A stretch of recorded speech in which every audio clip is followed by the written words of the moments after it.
regulatory structures. Sorry, I just pressed recording. I had forgot to record. Yeah, but Anna, one thing that I think we need to clarify. Actually, we'll end up. This will probably bring us back to the idea of the meeting, which is to go back through this early thesis, but which is in your comment you make this distinction between. Well, it seems like when you get more like explicit political life into play, that you get more communitarian mediations to become more relevant in these structures. But I mean, we should also distinguish between what people say they're doing, what they're actually doing. For example, neoliberalism says something like you should be your own boss, blah blah blah blah blah. But actually, perhaps it's an ideology that relies in actual organizational practice of people's lives a lot in communitarian ties, perhaps more than most. Like when you have a kind of state-based social welfareist ideology of you should rely on the state to help you with your health, so on and so forth. There were critics like, what's his name? Like Ivan Illich. I'm not sure you guys know him. That guy who used to criticize like public schooling and, kind of public health systems. His critique was precisely that the more the state took charge of all those things, the less people knew how to organize themselves in terms of their communities and having like more kind of in-depth knowledge of the things they needed. So in a certain weird sense, like in Brazil, we'll see this a lot. This happened many places, right? I don't think it's for nothing that the more capitalism gave this strong shift in the 70s towards what we've called neoliberalism, that actually, social reproduction theory and all these things appeared because it put a lot of weight on the communitarian ties. So if we are mapping how people actually organize and not mapping what they say they do, it might look slightly different than if we just map the discourse, I think. It's just not clear to me. I definitely agree. And I feel like I also want to point out like Illich is really interesting, and actually the Gnosis Guild kind of like blockchain left people are really, really into the Illich stuff. And I have noticed there's often this kind of coincidence between I guess like mutualism and the use of more mode C in the process of some kind of emancipatory project with that dimension of mode A, where it's like, okay, there's a focus on civil society. We're not looking at electoral politics in the state. And I think there is a dimension of that has been, I guess, as you say, like emphasized under like, the neoliberal shift, and like the way that there is this sort of need to rely less on the state in certain ways, at least in certain contexts. So that is a really interesting point. And I think there's also this dimension where it's like, you do actually have like sort of more reactionary, like centrist neoliberals who might be really amenable to this idea of like NGO politics, where it's like, oh yeah, like civil society steps in and takes care of people, where like the state is something you actually want to restrict, and like you don't want those sort of pesky regulations. But if you have all of those philanthropists and the charities and like various kinds of like communitarian projects that supplement, all of the horrible kind of capitalist effects on, whatever different ways that they're disrupting communities. I feel like there's it kind of reminds me of like Zizek's old metaphor of like breaking down and building up the house at the same time. The way that you have this sort of coincidence between, I guess, maybe like UNESCO universalism and neoliberalism. Yeah, I mean, I still struggle with this a bit because I find it hard sometimes to distinguish between like defining terms based on what they claim to be. Like neoliberalism seems to be all about atomizing people and so on, but like people would describe Brazil's policies in the last years as neoliberal, but I don't think if you do politics in Brazil, you will see an atomized society.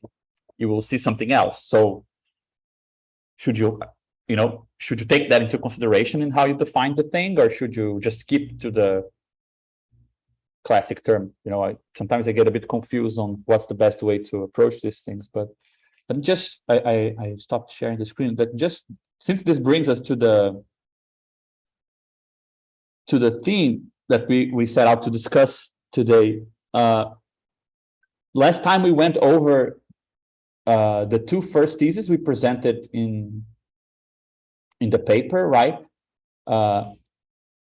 The first one was the peripherization thesis, and we came up with a couple of ideas on how to kind of make this section a bit better, gave it more examples, even clarified for ourselves what it is that we're proposing here.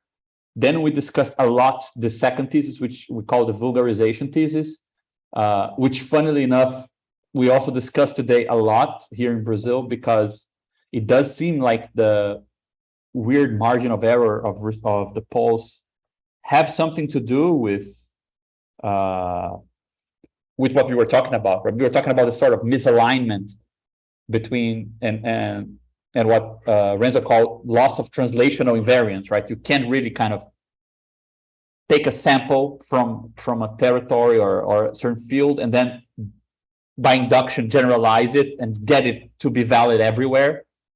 And that it seems that a lot of what frightened people about elections had to do with this, because most polls were showing Bolsonaro like almost 8 points below what he actually had, I think, or sometimes 10 points below what he had.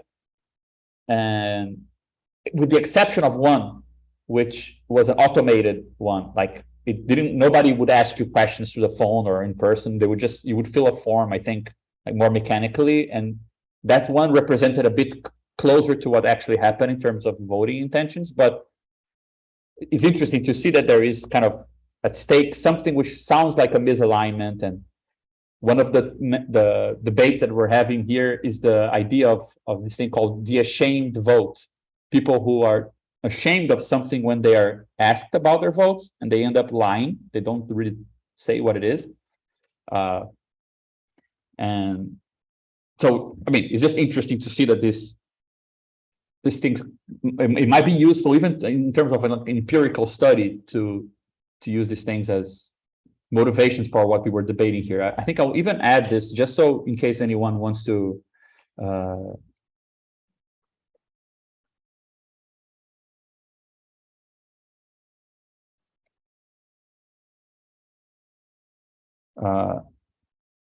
kind of study or go more into it.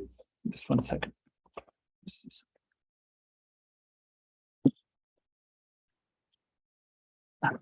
Oh, just to add something, I wonder how much this maybe is connected to like the culturalization of politics, like the way that when you look at polarization politically on like the ways that people sort of self-identify as right and left, and the increasing inability of people on different sides of the political spectrum to kind of tolerate each other personally.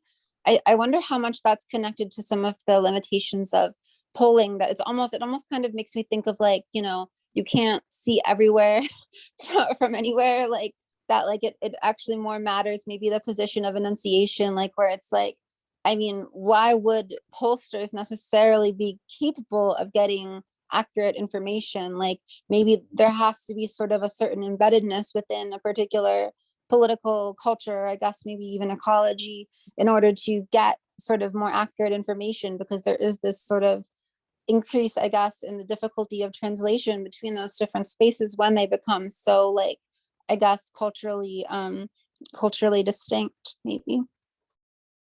Yeah, I mean, I think that that's connected with that, but it does sound like a specific phenomena which was very asymmetric. It's not like just polls are not good to account for votes, because it was actually kind of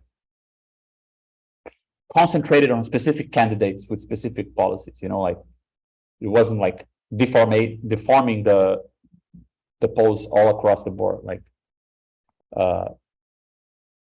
but I don't know. I mean, I'm not even sure that this thesis of people were ashamed to say who they were going to vote is necessarily the best way to understand this. Like there are many things on the table, I think.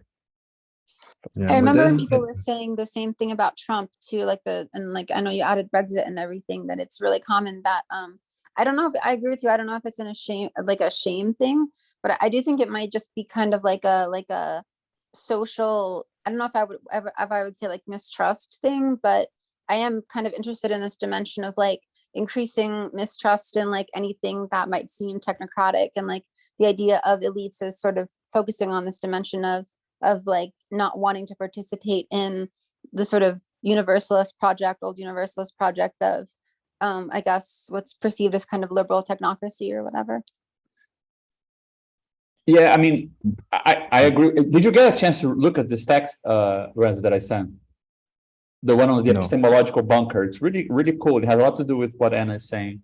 They just, there is this idea of epistemological bubble, which is just the idea that you only receive information from your peers or people who share some specific trait, but then when you get an information from the outside, you accept it, or you at least consider it. Then there is the epistemological echo chamber, which would be a bit more than that, in the sense that you get information from your peers and like this self-enforcing thing. When an information comes from the outside that contradicts that, it tends to be devalued, because the echo chamber actually kind of has a stakes on who is considered a legitimate and an illegitimate interlocutor. So if it comes with a negative information about a celebrity you love, you might be unwilling to accept it because they hate that celebrity. They're biased. And then the bunker is a third idea, that the new variable is the safety of the people involved. So there is some level of emotional or even physical safety that is actually determining the shared trait amongst people. They will not express their views somewhere else because they're afraid of losing their jobs. They're afraid of being humiliated. They're afraid of being. So it's not just we're keeping it here because we like something in common, but it's a bit more like we're protecting ourselves from something on the outside. And the author goes through some very interesting examples with that structure, which I find kind of relevant also perhaps for this sort of way of creating a space where you would try to kind of keep people away from what's meaningful in that space, or make sure that you're not exposed to having to account for something you think or outside of that place, But yeah. Again, I mean, all these things kind of go around this idea that you can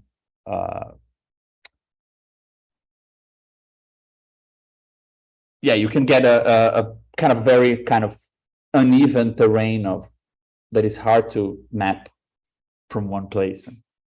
Yeah, and I think one thing about the vulgarization idea is that once you have that, like I think like the formulations of fake news and they already assume that there is a homogeneous or sort of like privilege or unique sort of like normative space which can evaluate like what is true, what is factual, etc.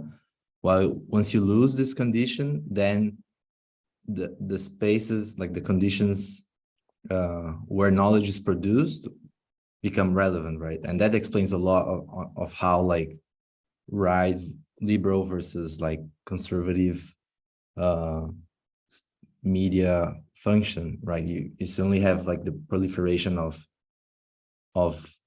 experts and authorities that are like internal to each space, political space, and then there's the possibility that we're discussing of there also being like the active signaling of noise towards the outside, right? There's no, if it's a bunker, you want to also defend yourself, so you don't want to be amenable to being probed by the outside. So if you don't trust like those external bodies like the media or science and stuff, there's no reason why you would give away information. So and that's, I mean, so it's not only like mistrust, I think is also an active. So for example, in like the far right does that a lot, right? Like it talks a lot about like, it acts as if it could do an impeachment or do like a coup, and it's bluffing at the time in a way that the whole like liberal left establishment gets caught up in this sort of like becomes paranoid and scared if what if something is happening. Well, this sort of signal is like it's pure noise to the outside, and to the inside it has a completely different function. Like it's not generating fears. They can be just like playing, and there's their own way to sort of like bond and form cohesion, but it functions as this sort of defense or against outside sort of like attempts to extract information. So I think there's also that at stake, and I think vulgarization makes that clear, like sort of like differences between regions. Yeah, I think that these like issues like trolling or these weird kind of panic signals that the right sends to the left, I think they're really good examples of this. Like, I mean, in that text that we discussed, Renzo, that I wrote about, how to treat information for like social spaces. I think where I actually brought, like, we're discussing this vulgarization thing, at least for me, for the first time, like, I really think that this is very relevant to these discussions. Like, you get the feeling that you're in the same social space as the trolling person, for example, because you receive some information, it's you receive something. So, for example, they make a remark like, I want to kill many people, and you're like surprised. You want to assume that because they are like you, that if they say something like that, they would say it in the same conditions you would say it. And then you get very scared. But from their point of view, they're not saying it because they are in the same position like you. They're precisely saying because in a different position like you, from you. Let's say if you're a public figure, it costs very much to say things like that. But if you're a nobody who lives with your mom and you're like, feeling undignified and like you don't give a shit about anything, it costs very little. And that's your actual upper hand on the situation. Like, you can say things other people cannot because it costs nothing. You're not committed to it. It doesn't have the same meaning. You probably are even tailoring what you're going to say partially so that you get people on the other side kind of confused or panicked or something like this. So you can't really assess the dynamic if you assume it's like two people communicating with the same background, the same set of commitments, so that they can actually assess what is noise and what's information in the message, right? Whereas I think there's I'm sorry, if I can just cut in here with, I think there's another dimension of this in terms of the breakdown of the boundary between like public and private, and a lot of especially on the internet, where it's like, the kinds of conversations which, I mean, I almost would say, I don't think it's sort of reducible to the idea of gossip, but there's all sorts of things that people will say about other people in private contexts that like they don't necessarily mean, that wouldn't really be translated effectively into public contexts, right? But so much of social media happens in this space where people talk as if they're in these sort of very personalized private contexts in a way where everyone can see it.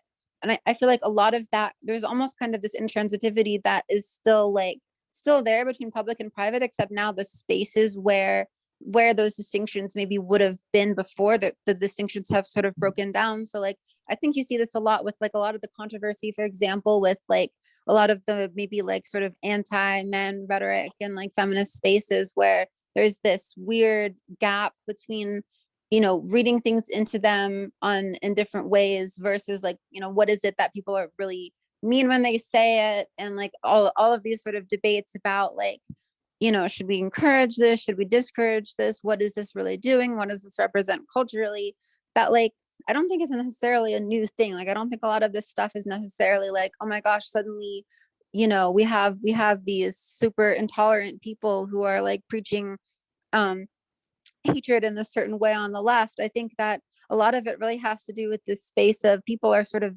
venting in ways that aren't necessarily amenable to actually being political positions, but people interpret these sort of maybe private oriented statements as political positions. And then in return, when people have their private like private venting interpreted as political positions on both right and left, right, they end up actually adopting them as political positions. Like I think there's room for like thinking about this in terms of like, I mean, I know that there's been a lot of critique of her politics from various angles, but I think Angela Nagel actually did have some insight into a lot of this process, where it's kind of like this weird, especially like among young people, the way that certain processes of radicalization online take place, where it's like sort of these very personal, like emotionally charged opinions get almost sort of misrecognized in multiple dimensions of translation and back translation as political positions that, like, you know, maybe wouldn't have happened if not in the context of social media, or of like the sort of breakdown of boundary between public and private.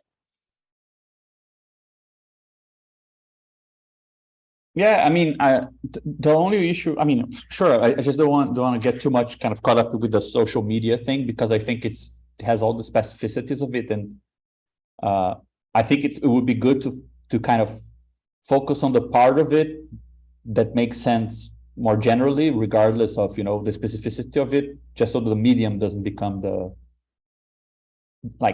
thing under discussion. But I think more generally, what I think, I totally agree with what you're saying. That goes back to this thesis that, for example, we probably would have to accept the possibility that what's political about people who made absurd statements is that by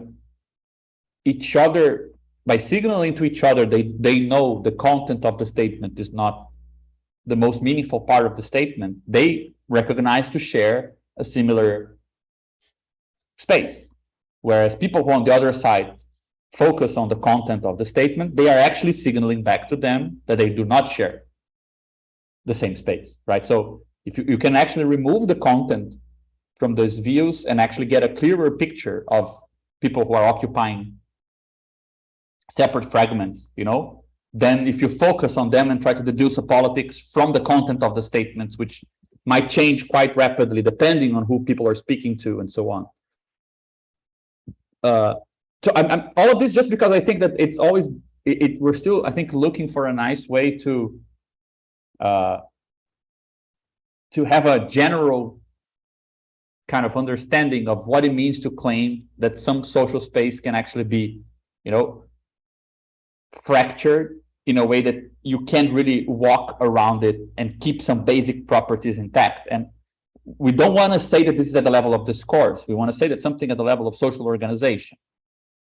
Like one example we have, it's the kind of this whole idea of, I think like the core ideas I see for this right now are this idea, like in this anthropologist guy we were talking about, Feltran, the idea that especially like in favelas and communities and a certain type of peripheral kind of experience of life, you're constantly having to shift and negotiate between which normative principle you should give most important to at each moment. And there isn't like a clear general way of stating this, that it's valid everywhere.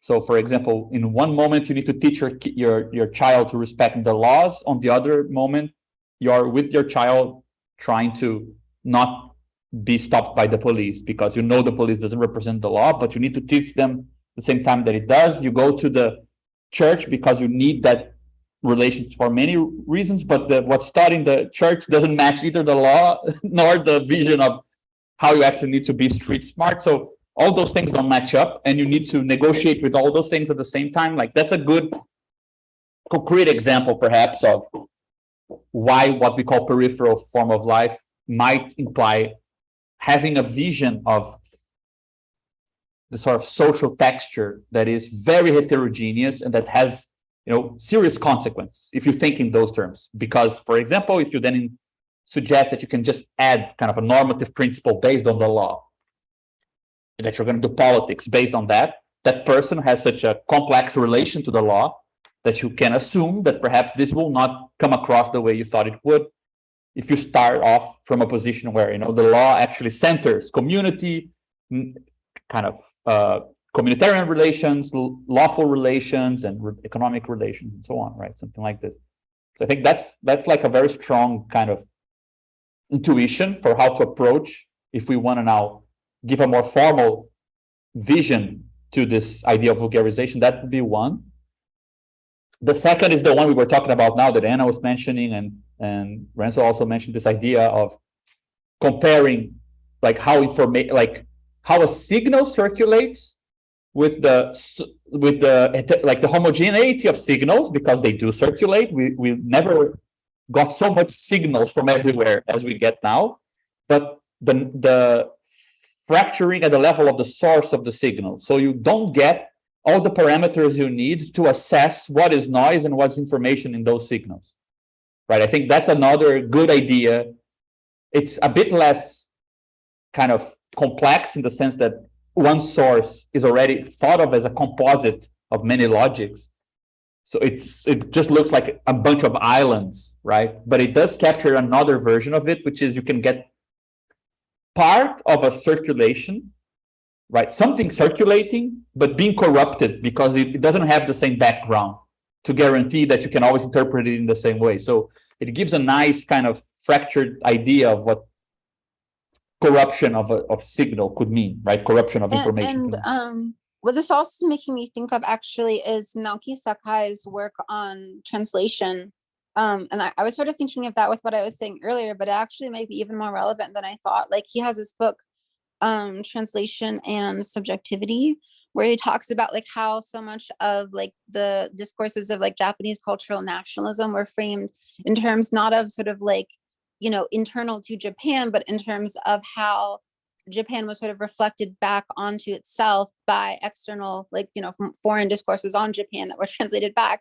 I think a lot of the ways that this has like sort of what I was saying before, and it's not really just social media, but the culture wars in general, and even maybe beyond that, just even like what you were saying about like almost that sort of double consciousness in the favela context is like, there's this problem where it's like how people represent themselves to themselves is, it's not sort of just like, you know, the straightforward thing where it's like, oh yeah, like I am this subject position or whatever, but when you are represented to yourself by someone else in this way that isn't directly translatable from your sense of yourself, right? Like maybe like you're, even though you're law abiding, like you're perceived as a criminal, then there ends up being this space where like a reactive position, especially when you don't see any basis for unity with the perception of yourself by someone else, where it's like you actually embrace, say, like this position of like, oh yeah, like the caricature of yourself.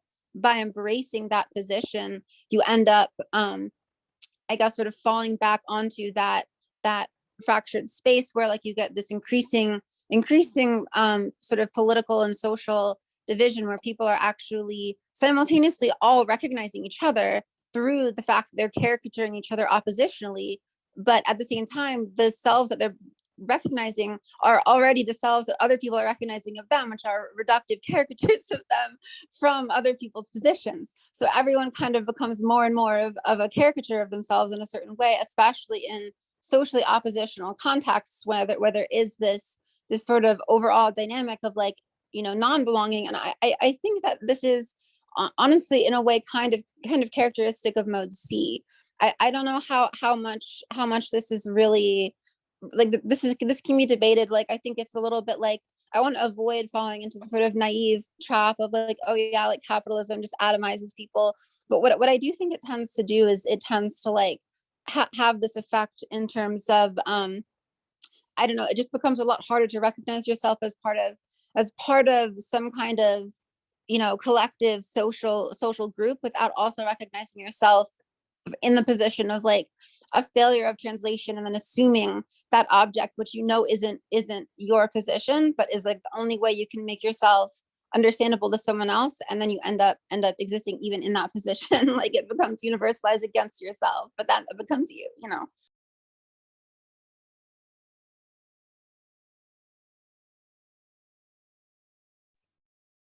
Yeah, I just wanted to say that like one way maybe we can put together a bit of this two aspects is and thinking a bit of what Anna said about this breaking down of the boundary of the public and the private. I think once it breaks down, you sort of can see how the division between private, like the clear division between private and public is actually like some sort of like specific case also, right? It's like, let me see if we can draw something. Let me make you a co-host.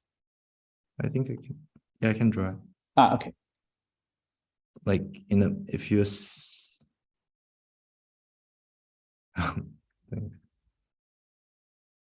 like if you assume there is some homogeneity across social space, and then you have, okay, just maybe like an internal and then an external, and they all share the sort of the same sort of like homogeneous space, and then you can call it like this the public and this the private.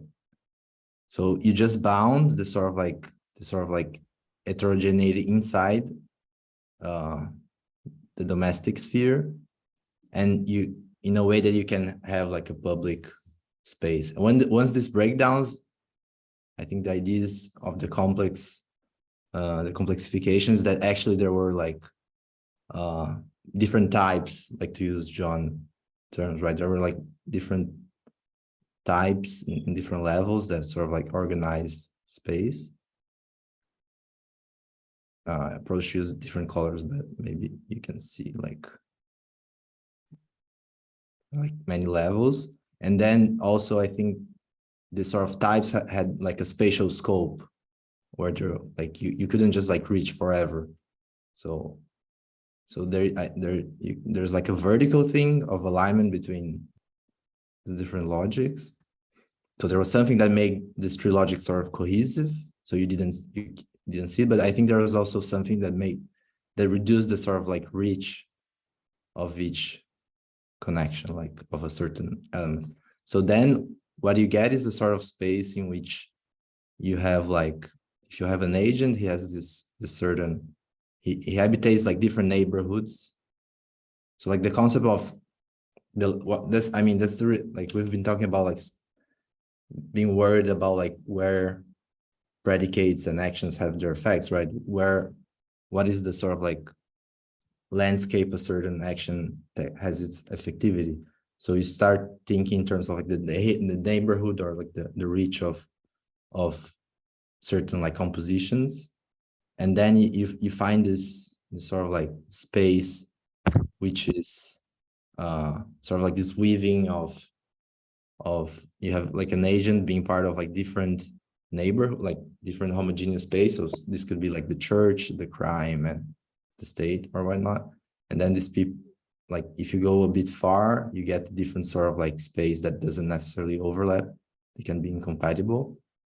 So the like initial scenario, and then you can see how like corruption like of information, once you try to circulate in this space, you get the sort of like noisy circulation of sphere, in which if you don't remember the sort of like original scope, if you're not like inside the scope where this signal is produced and makes sense, then it sort of like floats. If you act as if you were in the public sphere, and any contact, you lose track of what's like sort of its scope is, then you function poorly, right, in the space. I think maybe that's a way to sort of like see how this complexification in terms of misalignment between layers, but also this sort of like loss of this sort of bunkerization, or I don't know how to say, this sort of like more horizontal thing, in which the organizational basis becomes relevant again. So with the sort of like crisis of representational politics, in which this was not the case, you had like a public sphere where everything sort of like smoothly flowed. But this also like has consequences for the way that information, like the dynamics of, the other day we talked about gossip, but I think that's more general, right? You can sort of derive, I think, the sort of like structural characterization using like the ideas that we talked about of neighborhood and borders and types, to get a sort of like dynamic consequence also of how information can propagate. So once you compute the sort of like giving certain types and the way where you're located, you can get this sort of like portion of space you sort of cover, but that doesn't mean that you can go outside of it and function well, or that doesn't mean that there are other sort of like regions that are also like functioning at that same spot.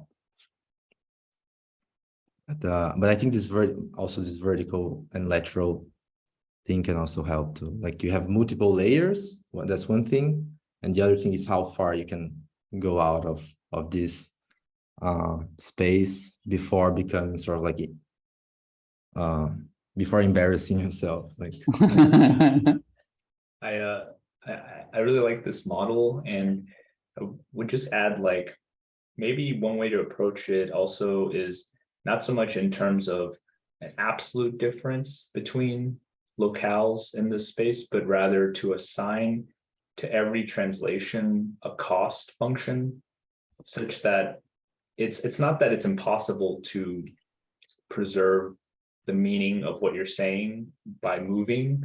It's just that sometimes it's very costly, right? So like you could spend time trying to talk to someone outside of your echo chamber, but the risk you take on yourself increases. And we can interpret the difference between public, like the deterioration of the public space as kind of like the loss of a mechanism for socializing the cost of speaking.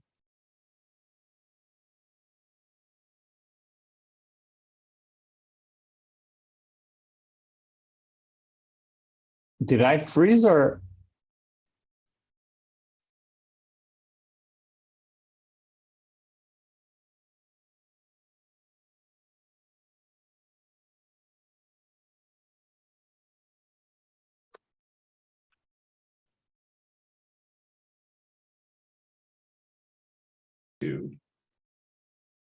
To build these bridges, right? And so like if you build a bridge between two different spaces, you're basically saying like you're trying to reduce the cost, right? It's like you're building a road there. It still costs money, it still costs gas to travel from one part of a city to another part. But if you build a road, that cost is decreased, right? Whereas if you lose that road, then the cost increases, and eventually you get these isolated you get these boundaries that form just because it's not feasible to cross that space. I think that's a great way of putting it. I agree that like it's really important to stress the relative dimension that, you know, I mean, in a sense, like you have something, I mean, like, and I was sort of stressing this in the Zulip conversation about Modi before, that there's something that's conserved, but there's something that isn't. And something I was thinking about bringing up in this context too is the idea of pattern languages that Christopher Alexander uses. And like, this is also something that the Gnosis Guild people really like. And I find that sort of an interesting space for analysis and critique of some of the mutualist thinking here that I'm so interested in, but not always 100% supportive of. One thing I was thinking is, you know, pattern languages actually were sort of the source of the idea for wikis, online wikis, which have become so significant, and like Wikipedia has become this huge cultural force. Something I find interesting is that, you know, it's based on this idea of like all of these different sort of subjectivities all contributing in this way that's so inclusive.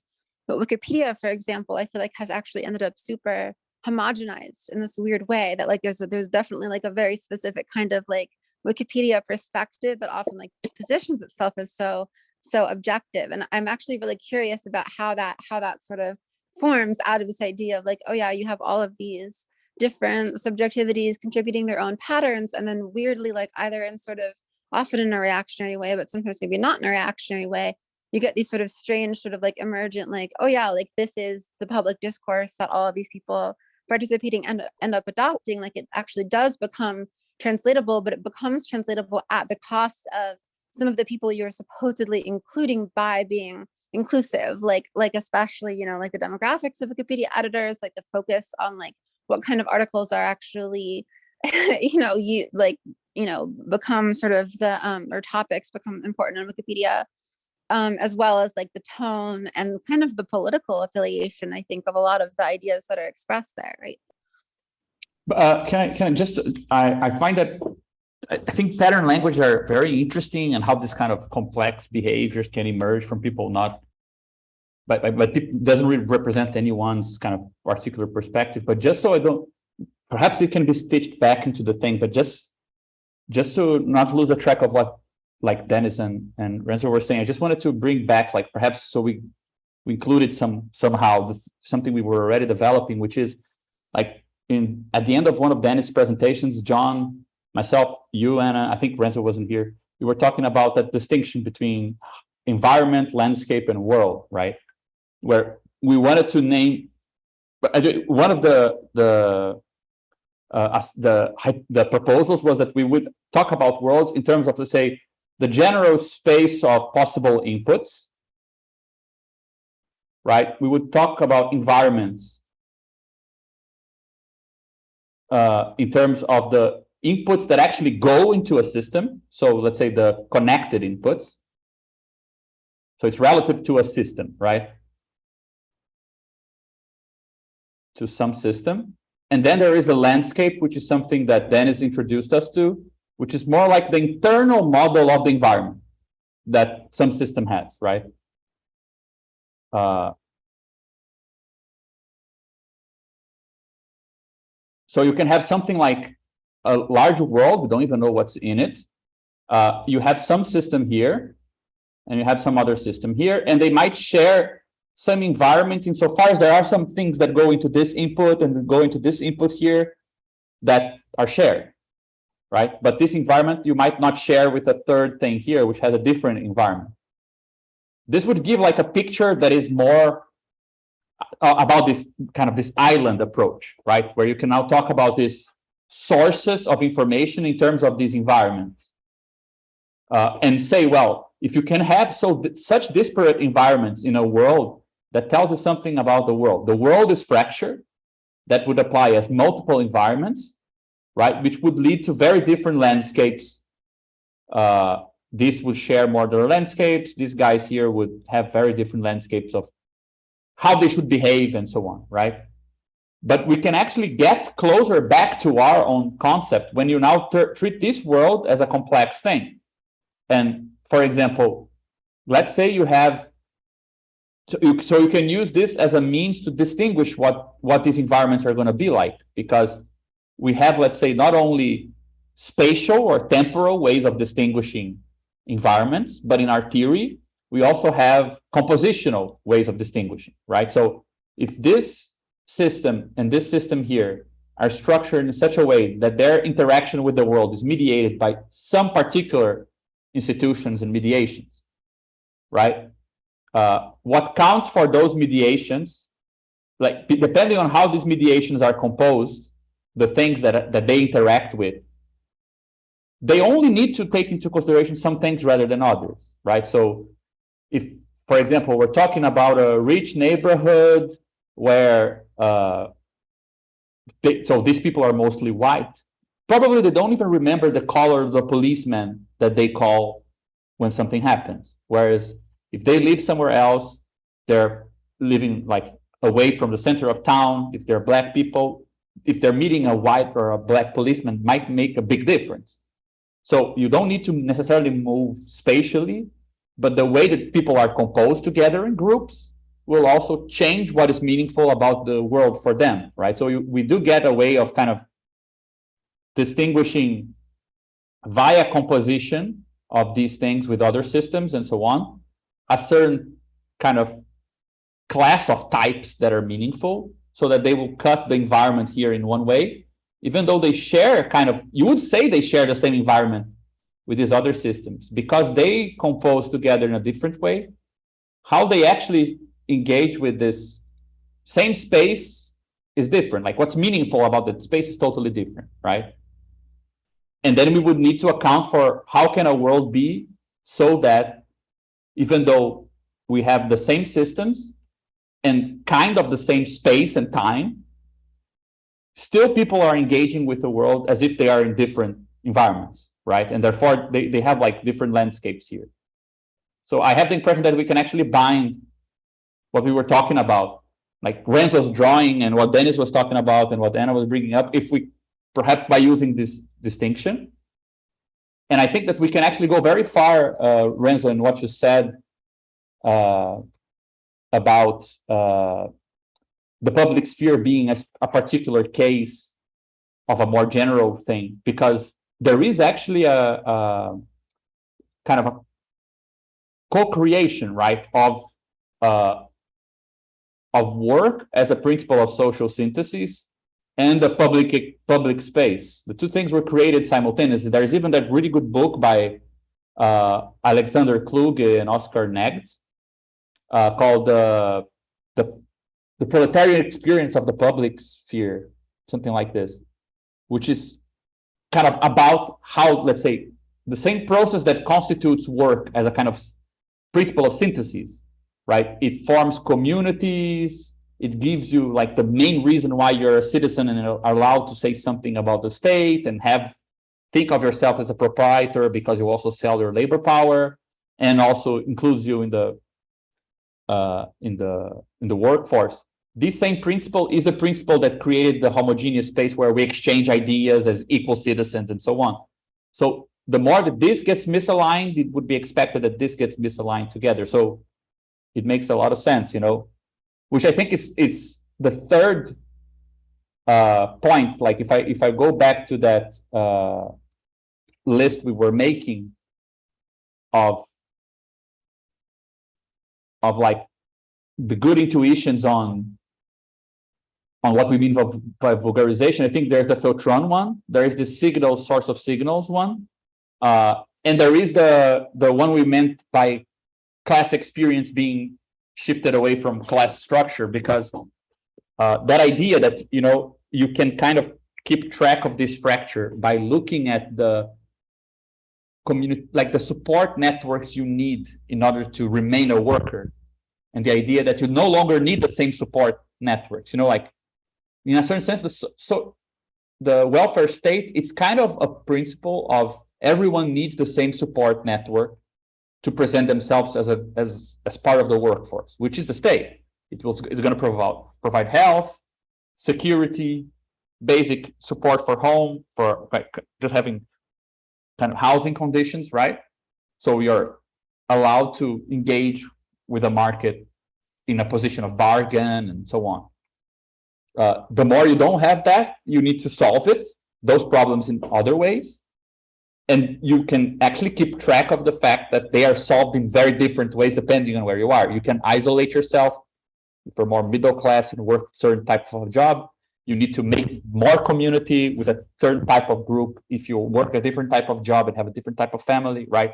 You will strengthen your kind of patriarchal ties in the family so that you can actually exploit unpaid housework. If you're in a certain situation, you're going to undo them and be more kind of loose in other contexts, right? So that's a good way of showing how one thing follows from the other, perhaps,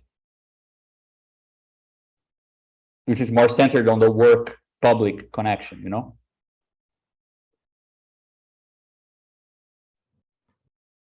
So I think this cost idea is really interesting, and thinking about it in terms of this example of like trolling, right? Like that to a certain extent, and in particular, like from the perspective of that frustrated dude living in the basement who is still socially, like however much they're individually frustrated, they're still socially in terms of hierarchy of powers punching down, right? And I think it becomes a very interesting kind of way to map out like actual political antagonism, because you could kind of look from the other side of like the spectrum in terms of the left and cancel culture. Like in a sense, cancel culture is a way to deal with threats internal to a community when you have very little resources and you have to like essentially like make decisions without the full capacity to determine, quote, beyond a reasonable doubt, right? Like you have tons of reasonable doubts and yet you still have to make decisions. And so while it can be something that's very easily derided and can be quite destructive and toxic, it's like actually a kind of also cost-saving mechanism. But interestingly, right, like not only is it about kind of keeping a community together from kind of like threats from the outside, as opposed to like the low cost of being on the outside and trying to create threats. But like, it tends to be that the trolling on the one side and the communities that have lots of quote cancel culture are like actual points of political antagonism, right? Like, so we can talk about like issues within queer and trans communities right now that are being systematically targeted by trolls. And when there are internal kind of political, ethical issues, they get quickly kind of ripped apart by cancel culture politics. So in a sense, like the low costs, the high costs, right, come out precisely because of the kind of like scale of cost of oppression. It's doesn't cost very much to go after a trans person, right? And the very fact that it doesn't cost very much to go after a trans person means that trans people have to like deal with lots of threats, and therefore have to figure out how to deal with threats at a low cost per threat. So you can kind of like, there's a chain of kind of like costliness of making decisions that can kind of get like pushed around based upon where someone is in social hierarchies of power and whatnot. But can you just so before you move on, John, can you explain to me, and Dennis also, I mean, isn't cost function a bit too homogeneous as a principle? Just like, I feel like it's. Yeah, I wanted to address that too. I think cost is just one way to think about it, but it's more like distance as a function of this like more abstract space that I think a better term for it actually is sensibility. And what we are calling cost here is, in more general terms, is like the degree of appearing for an entity, right? For an evolutive system, whatever. It's like how much something can appear.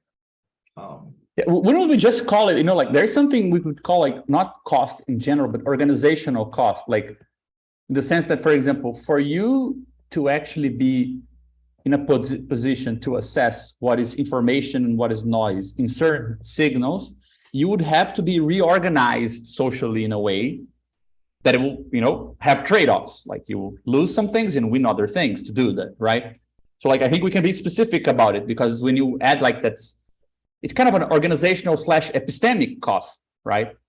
Well, I think Bogdanov's idea of resistance here might be useful, right? Like that you're dealing with different kinds of resistance, and you're dealing with certain kinds of organizational resistance, really at different levels, different scales, as well as different modes.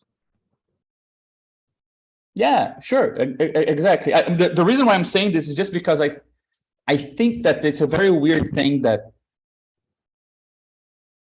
even like for some reason, the easiest place to get some example of what we're talking about is like online culture, but it's also the worst place to get an example, because we're trying to talk about something so structural that the most superficial thing is both, let's say, the most cacophonous. So it's kind of easy to see something about this, but at the same time, like it would be useful to define it in such a way that we don't need the reference to, anything like.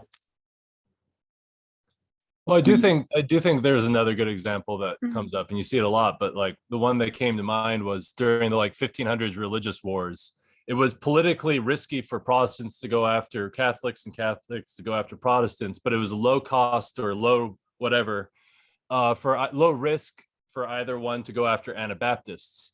And Anabaptists ended up becoming a number of religious sects like Amish here in the United States that have very rigorous like expulsive mechanisms, right? Shunning is the main thing. Yeah, but why do you feel like this thing we're talking about is best exemplified by things like canceling, shunning, political antagonism, and not by things like misunderstanding or like something that remains invisible, even though you're directly talking at it?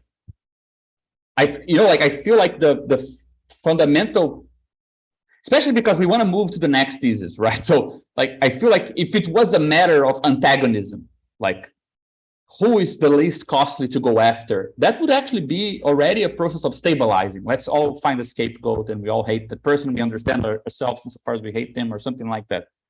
Whereas it's harder to account for the idea that you can be seeing everything from your position, but the social structure and social composition is such that precise fact is what's making you blind. Like you're a university graduate student with a lot of knowledge of everything, and precisely because you feel like you already have the whole like the whole world mapped in your landscape, you're not aware of how restricted your environment is, right? So like that invisibility of I know everything, I see everything, I get all the signals. That's the fact that you're not aware of how much you're not getting of, or the fact that you cannot even tell that you cannot tell what's signal and what's noise and what's information and what you're getting. That weird invisibility, right, that creates this sort of strange conversation between different languages, but people feel like they're speaking the same language. That should be, I feel like, part of the thing we're trying to explain, more than when you get an outright case of people wanting to make others invisible. I think this can really be clarified to some extent with the MES notion of fracture. I was just thinking, I saw it in the chat, like, what is the difference between this use of cost, like structurally and theoretically, from monetary cost? Like there's not a universal equivalent, right? Like there's just something really different here. I feel like it's almost like, I don't know if this really makes sense or is sort of what y'all are getting at, but I was thinking of it almost in terms of like the gap between how cost is represented within a landscape and how it functions within an environment kind of determines what this cost is in the first place. Like it's a much more, like it's not really a quantitative measure so much as it is kind of like where the quantitative measure specifically fails. I don't know if there's like room for formalizing that somehow with the resources that we have, or if this is even the right direction to take it. But I was trying to think about, like, you know, it's not that they're, like y'all were saying, it's not a sort of homogeneously like quantitatively compatible concept of cost. It's almost like the cost of cost not being homogeneous, right? Something like that. Yeah, I think it has something to do with that. Like, but for example, just to give you guys an example, which I find very telling of what's going on in Brazil right now, and I think it goes everywhere today in a way. Like, there is, on the one hand, a absolutely clear picture of what should not exist for both sides. Leftists claiming fascism is on the rise. Well, it's obvious if there's fascism, you're against fascism. So it should be the most obvious thing to go against, right? On the other side, there is also this idea that, you know, there is absurd behavior on the left. They're doing this and do that. But while on the one side you have like clear, visible structure, like it's almost like too visible. You're almost bothered by the excess of visibility of something. On the other side, there's like absurd perplexity that we cannot foresee anything. Oh my God, why did the polls not work? What are we not seeing? So there is this feeling that you cannot map the terrain, but you look at the terrain and it's all mapped. Like there's nothing outside. Like your categories cover everything. So why is it that what you're getting back doesn't match that terrain you have on your map? I feel like that's more the core of what vulgarization is about than, let's say, something that we don't know what it is appeared. And because it's loose or something like this, we try to make it go away. Or like, it's more about, that's why I think like the organizational aspect needs to kind of have an upper hand on the definition of these things, because you tend to be organized in such a way, and that everything that comes, you do get everything. Like you do get the whole picture of the world. You're interacting with your world, like depending where you live, you're gonna see things in a certain way. Information arrives at you about all things, and you then parse them out according to what's meaningful to the way you live your life. There's no black box you're looking and saying, but I don't know what that is, but it's too costly to go there. Like you just have the feeling you're seeing everything. You don't have the feeling that there are black boxes. On the contrary, right? We all talk about the world being connected, everyone, like the world's supposedly larger, right? I think like what follows from vulgarization is that we should be more precise and say that we have more signal and less information, rather than saying we are now full of information. That's not true. Like I have less resources to tell apart what is relevant in each context, because the structure of each context is so different that I can't really tell that from the get-go, right? That's the translational thing being kind of being suddenly at fault, right? So it's hard to kind of pinpoint that, I feel. And I think that that's a really important kind of aspect of it, the fact that, I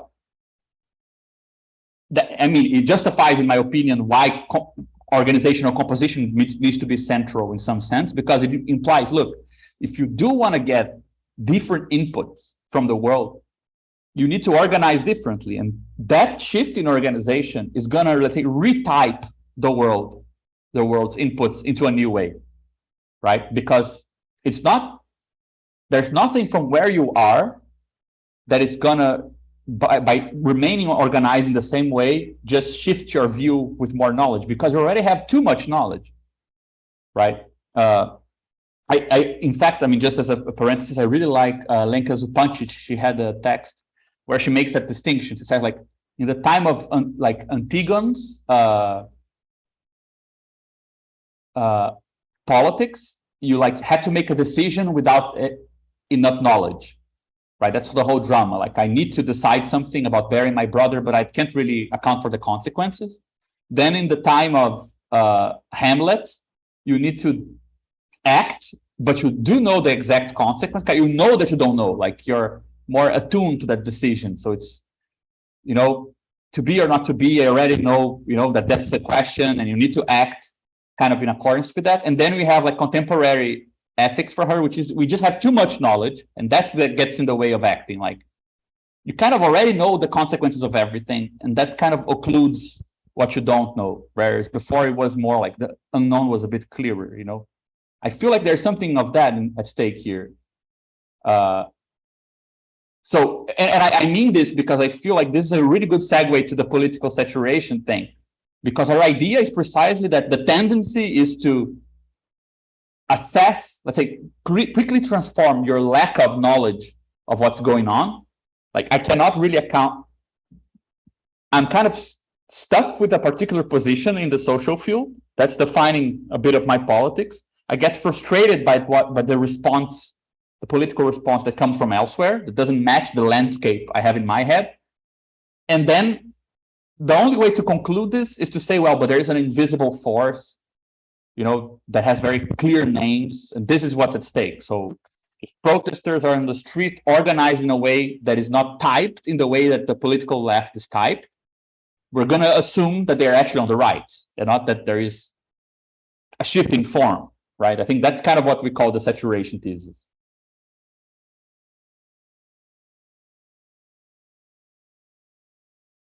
Not sure if I was clear, but just wonder if that makes that general kind of direction, you know, of the issue makes sense. Yeah, I think it does. I'm looking at Ethics of the Real right now, where it's like a bunch of talks about that, right? And then there's the Oedipus Hamlet Assigny triad. I'll follow up on this a little bit. I'm really curious about the connection you draw there. Yeah, I didn't want to kind of make like too much of a detour, but I always found it interesting that she would have an idea that there's something about modernity that, you know, you almost like you have too much knowledge. I find it an interesting formulation, and I do think we end up addressing this in an interesting way, not a very Lacanian way, but it's interesting to see that there is kind of a space for saying that you might think you know too much, and you need some other compass other than your knowledge to actually assess how to change, you know, how to sense what's going on, I guess. Yeah, I was wondering how you would map that back to the environment landscape thing. Yeah, wouldn't it make sense just to claim that so we have complex worlds, and we have, let's say, I'm using this like as a provisory idea, but we have a peripherization implies a misalignment, right? It means that there is no social object, which is it's the principal ultrafilter for humans. There is such a thing for capital, which is money. Everything includes money, but not everything that includes money includes humans, right? So socially, you get a heterogeneous field, which is actually a more general case than the case where we had like the worker, consumer, citizen as this kind of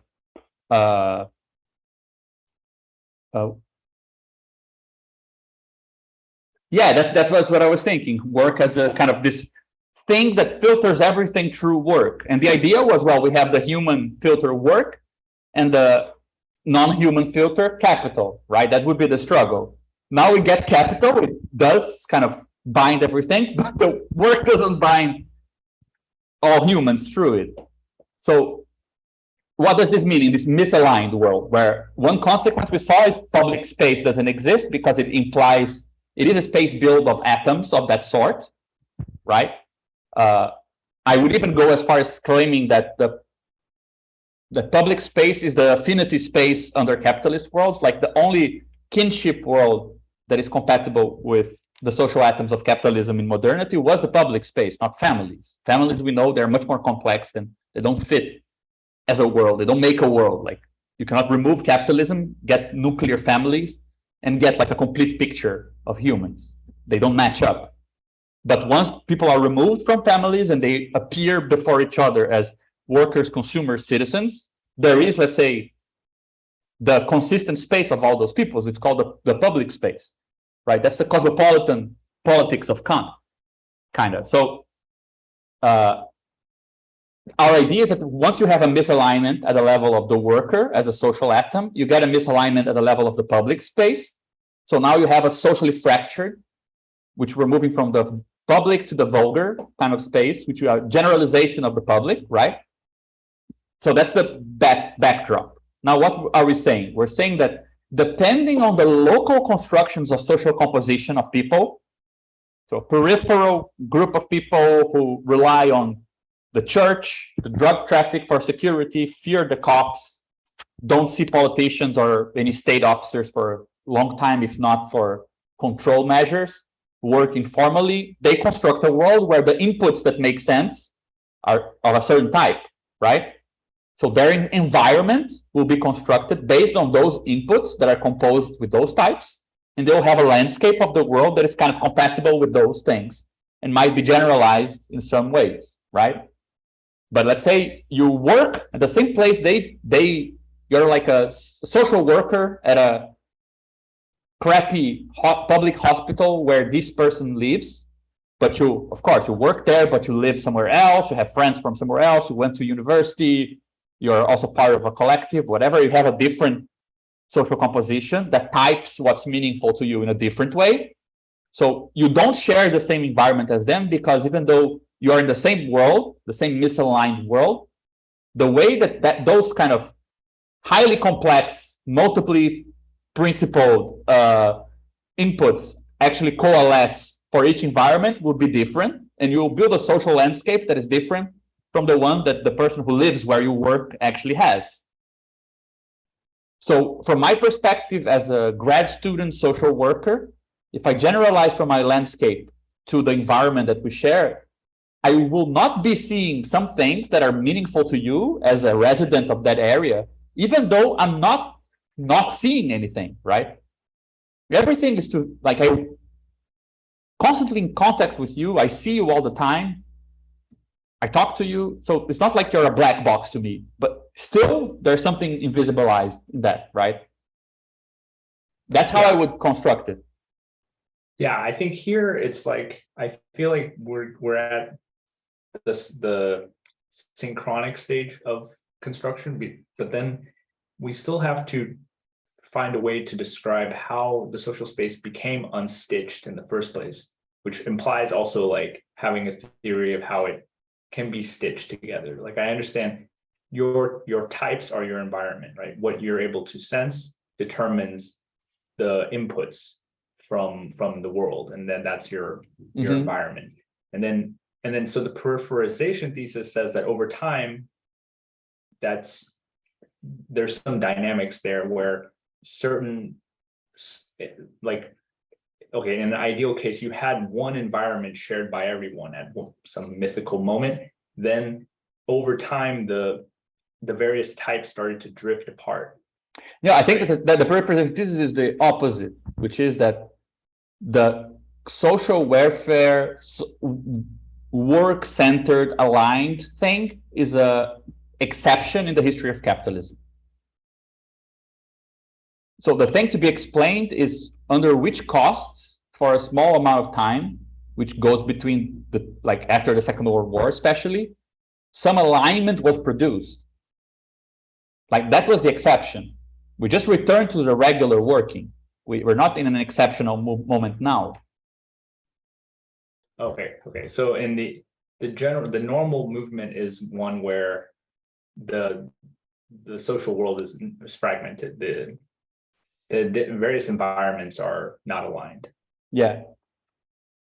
But still, there seems to be what's missing here is like there's degrees to that, maybe like degrees of non-alignment there, where I'm thinking like I think that's where the whole cost thing keeps coming up for me, is trying to describe how it, like your environment's different from mine as individuals, but we're able to carry on a conversation right now, and I may not be able to do that with someone else, right? Because there might be some difficulties in communicating or bad assumptions, and so there's a degree of separation, right? There's some people in between as well that I may have an easier time or a harder time to have a conversation with, because we share to some degree more or less of the same types and environment. And I'm just wondering, like, that seems to be the other part of it. It's that there should be some way to formalize or at least talk about the stitching together of environments. Yeah, but I mean, I think that the good thing about the peripherization thesis is that the social cost of stitching environments and the process through which the industrial worker was produced becomes kind of the same question, right? How do you get people to behave the same way in a work environment?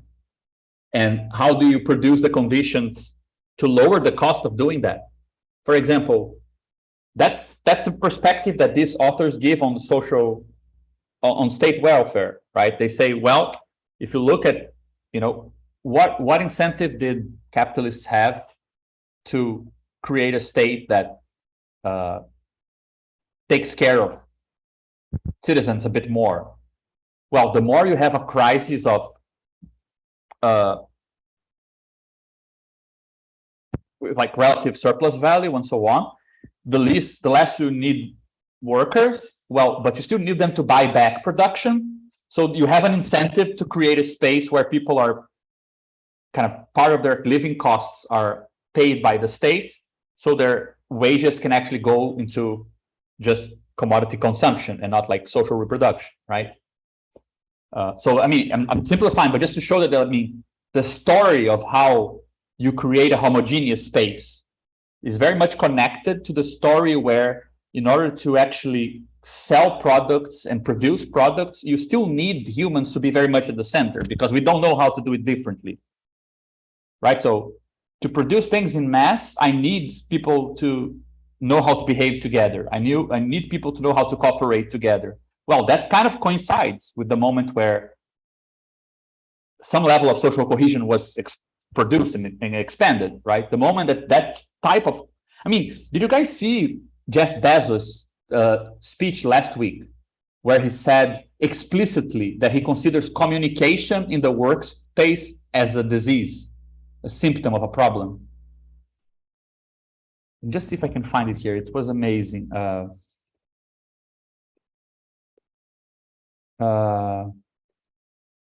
Communication problem is not going to be easy to find. Symptom. Actually, that second link, actually, yeah, this first one as well. Well, just saw the quote here. It says, communication is a sign of dysfunction. Yeah, exactly.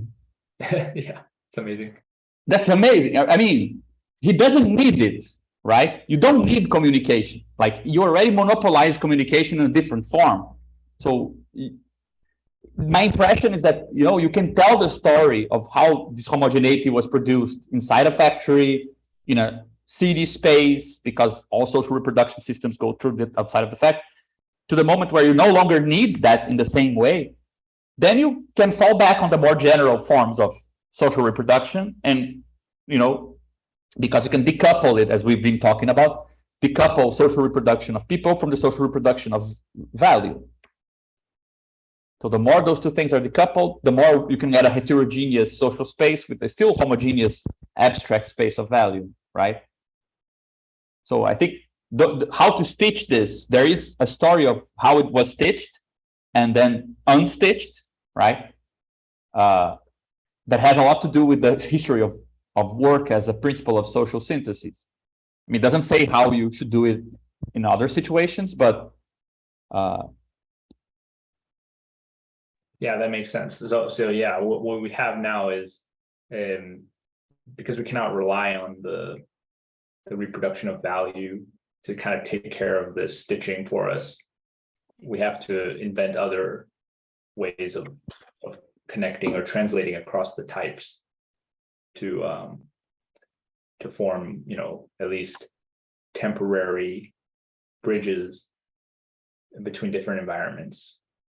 And I have the impression that one of the, I mean, again, it's going to a bit too fast, but just to give an example of what this could mean, like, if one of these problems, like going back to the signal corruption kind of problem of vulgarization, well, one thing you share, let's say you have two systems with we are unsure if they have the same environment, right?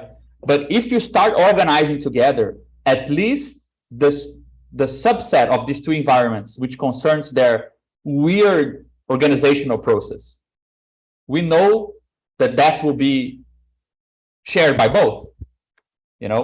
Let's say if you fight with somebody you're trying to organize with, you might not know what the fight was about for them and what's about for you, but at least both can tell that the fight took place. So now have a common referent, that has a chance of being a building block that is more, let's say, stitchy, right? So you don't need to think of our organization as in terms of, let's say, the relational glue on real things. You can talk about those relations as also the real thing that you now can refer to as being, now a shared source. If somebody comes now to both people who fought and says, there was no fight, you can both say, no, there was a fight. I can tell apart this from noise, Yeah, I like this. I've been interested for a while now in this analytic philosopher, Ruth Millikan.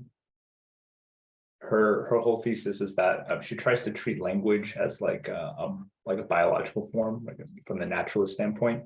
So what you're saying about like the fight as being, I mean, this is also Lacan as well, but like the fight as being its own resource in a way. I think there's something there, because she says like language has, beyond its intention, it has a stabilizing function, right? Like when I say something, it doesn't really matter what I intend and how you read or understand what I'm saying. What matters is that the response that you make to what I say matches some pattern. And every time it matches that pattern, it stabilizes this form of the language, right? So we can rely on it next time. So if I say like, hey, what's up? And then you say, yeah, nothing much. It doesn't really matter what we intend by those statements, but like the fact that every time I say, hey, what's up? You say not much. This ritual becomes established. It stabilizes that form. So I don't know, something about what you said seems to relate to this as a form of stitching together. Yeah, I mean, Caron would very much like that debate, because I know he studied a bit of her work. So he definitely is better equipped to say something. But my impression, I mean, personally, I have a bit of a hard time with like very normative based, use based kind of theories of language, though. I mean, I think that this sounds very useful, because I mean it does seem like that. Like one thing is the weaker version of what you said is like that should have a higher importance than we assign to it normally, just the use of the terms without relevance to the content. But then again, sometimes it sounds like the stronger version where that's all there is. Sounds, I just can't really. It can sound reductive, but I think from the standpoint of stitching, when we also run the opposite risk, which is to say that to stitch environments also means to assume we have the same landscape. And I think we need a way to separate that. Like, we can have different landscapes, but still have the same types. Yeah, I think that this goes back again to that really nice definition we found in Lillian's text about the concept of class, where she tried to give a normative account, but the normative account was not so much based on use and like this type of Wittgenstein theory of normativity, but more like the problem-based, like problem solving, right? Like it seems like landscapes are only useful insofar you're able to reproduce yourself by keeping that landscape. If you start getting like crazy error and you start missing things, right, you're fucked. So you shouldn't focus on matching landscapes. You should focus on, like, if you share a problem, right, and then some solution is possible that will solve something for every party involved, it's more likely that next updates of the landscape will include that shared part, right? Like, I think that that's kind of how you take solidarity out of the, I need to think about the other. Like, I should just have a picture of the other in my landscape, which is, again, totally impervious to the vulgarization problem. Like, again, the social worker, in my example, he clearly has a picture of the, the needs of people in the place where he works. That doesn't mean that he relies on solutions that includes those people to solve problems in his life in such a way that some resonance between landscapes would be produced, Like, this is what I like about the vulgarization thesis. It doesn't allow you to trust very much having a good view of the whole, right? Like, it's not really about having a view, because that can be the thing that deceives you, So, for example, being solidary, having opinions about all fights everywhere, that doesn't really mean anything. Like, it doesn't make you be able to say anything meaningful about anything. So, like, perhaps that other version of, rather than normativity in terms of use, would seem to imply that you have some way of saying, if this, then I do that, right? And people will share those things. But normativity in terms of you have problems and you have some set of strategies for dealing with those problems. Well, if those set of strategies kind of include one another, right? That implies that you're kind of being constructing something together, perhaps in a different way.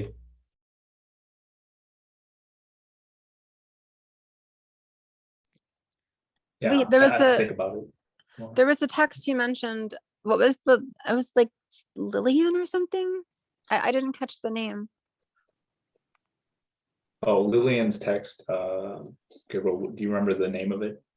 It's called Why Does Class Matter? So I had a question about like the last thing you were talking about. So you were saying like normativity not in terms of use, and then you talked like sort of, I was waiting for like the punchy alternative to use, but then I was kind of like this longer sentence. I know the first thing that I thought about when you were trying to oppose something to use is sort of like that kind of Kantian kingdom of ends kind of thing that is, shared to some extent in the Karatani and even sort of the Zupancic ethical angles, where they like, try to rehabilitate Kant in this different sort of context. But I know that, actually this also makes me think of an earlier thing when you were talking about the like cosmopolis thing, where it's like that sort of the space of the homogeneity of work. That's exactly what's kind of not consistent, and that kind of has an effect on some of the limitations and problems of like Karatani's takeover of Kant. Like, I don't know, there are a whole bunch of like interesting tangles there that like actually I think point a little bit to an ethical like encounter with the vulgarization thesis. Like there is this sort of dimension of like, yeah, well, like, a reformulation of the concept of normativity and like what it implies for how ethical discourses are being developed, especially like in that Kantian register. I would be interested in hearing more about your thoughts.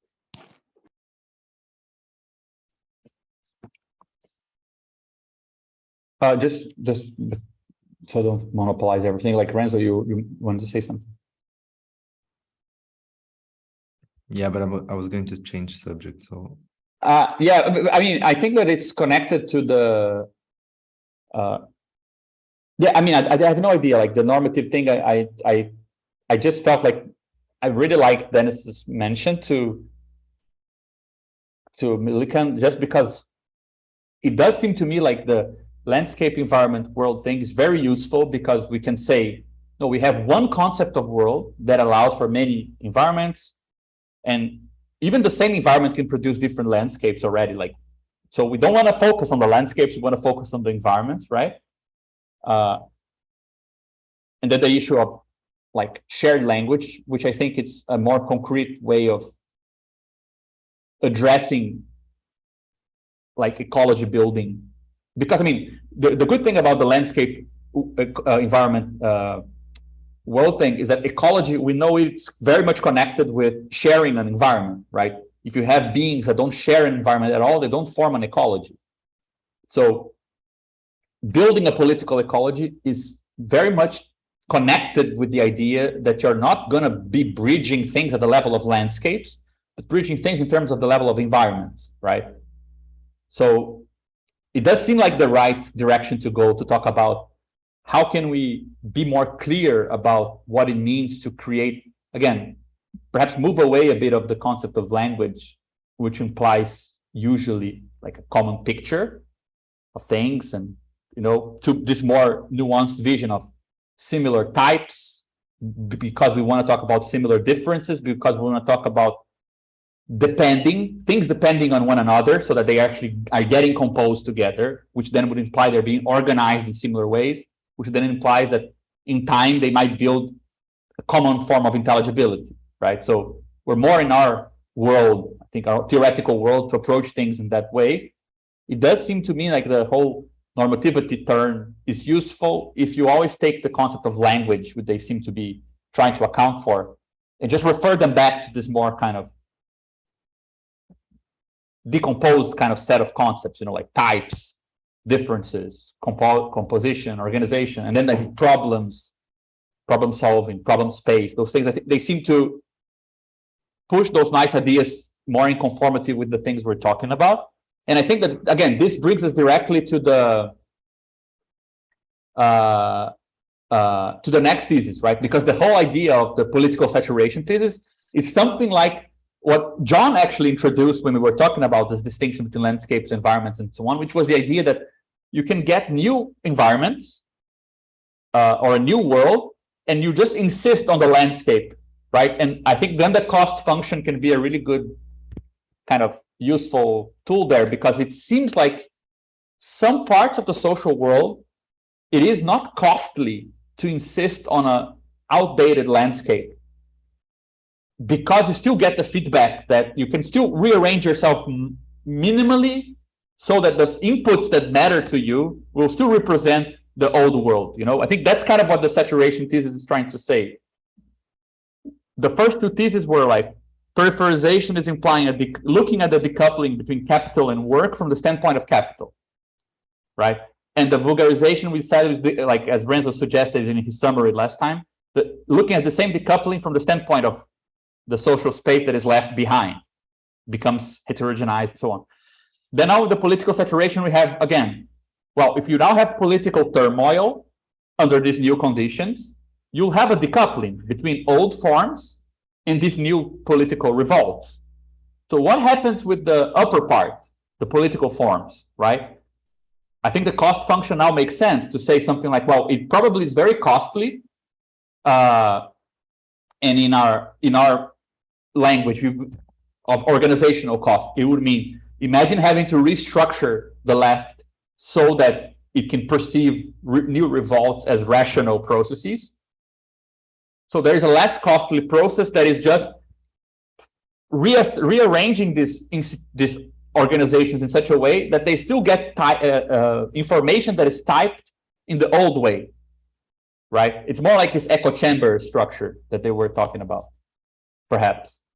So there is a nice segue, perhaps, between one thing and the other, right? The political saturation thesis is asking, like, what is a political ecology that no longer shares perhaps an environment that is a large subset of the world, but is mostly just a subset of the political organizations themselves, right? Perhaps is that perhaps a good way of talking about it? I mean, we even use the idea of landscape here, and I think we might want to change it, in fact, right? From what we've been talking about. Is it on this section? The one, yeah, I don't remember. I think, I know it's the endogenous reproduction thesis.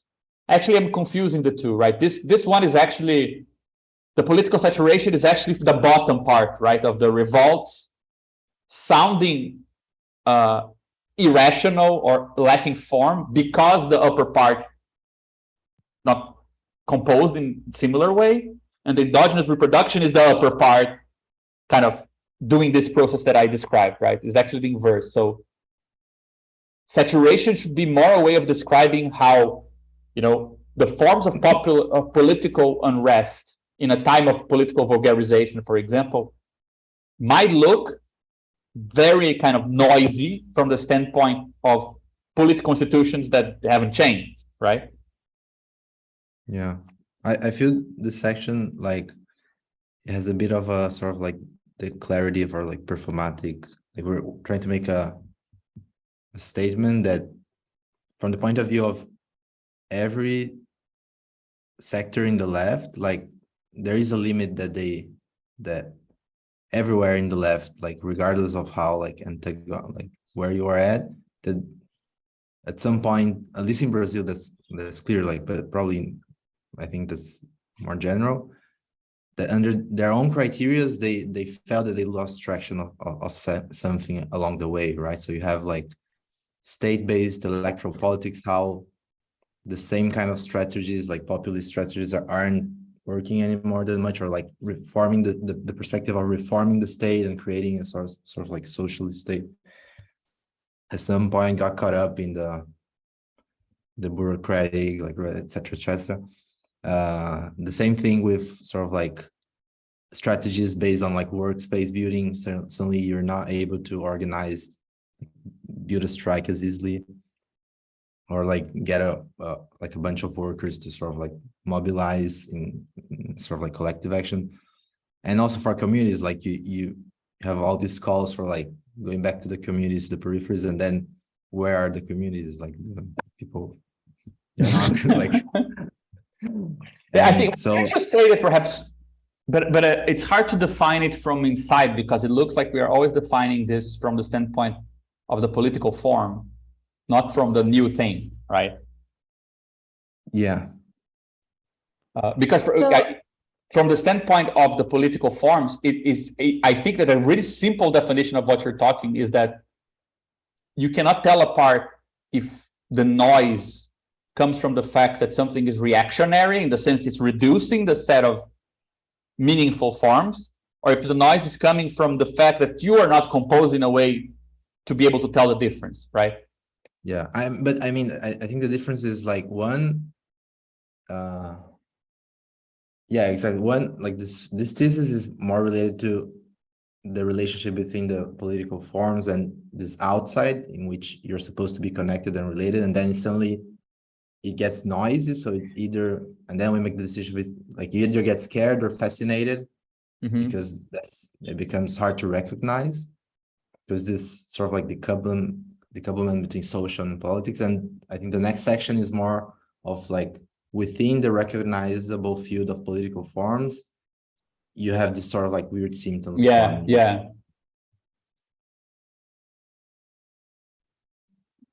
And one thing I wanted to ask is like how to make, because it's also interesting, like in a way it feels like we're sort of like we're not proposing like going back to the homogeneous of populist, like popular forms, all of this sort of like, but some sort of like like finding the sort of emancipatory potential in some sense of these vulgarized forms already, right? Because they are already more complex than, Yeah. they take more work, but they should be able to like carry more like complexity if used. Yeah.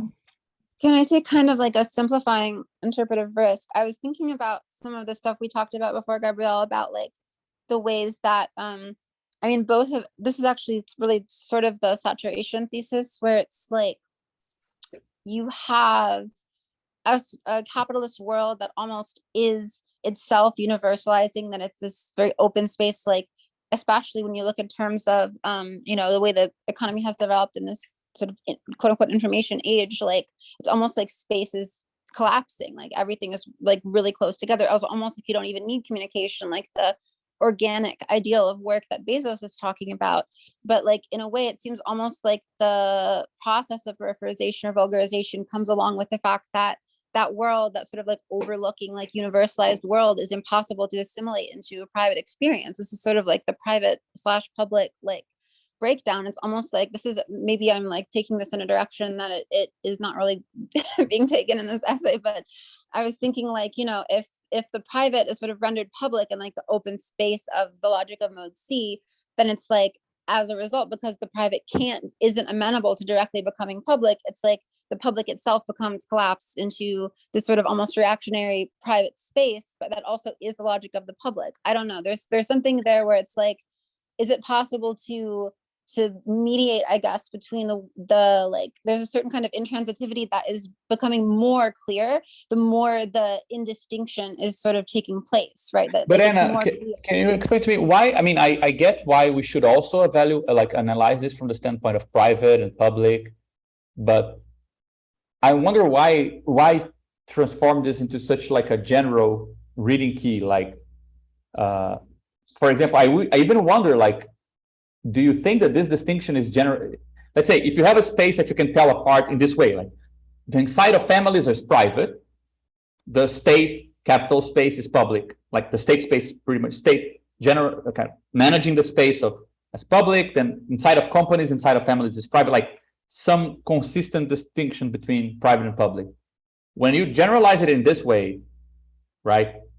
For example, we were talking about this earlier today, like you could define being ashamed as when something private is exposed in a public space.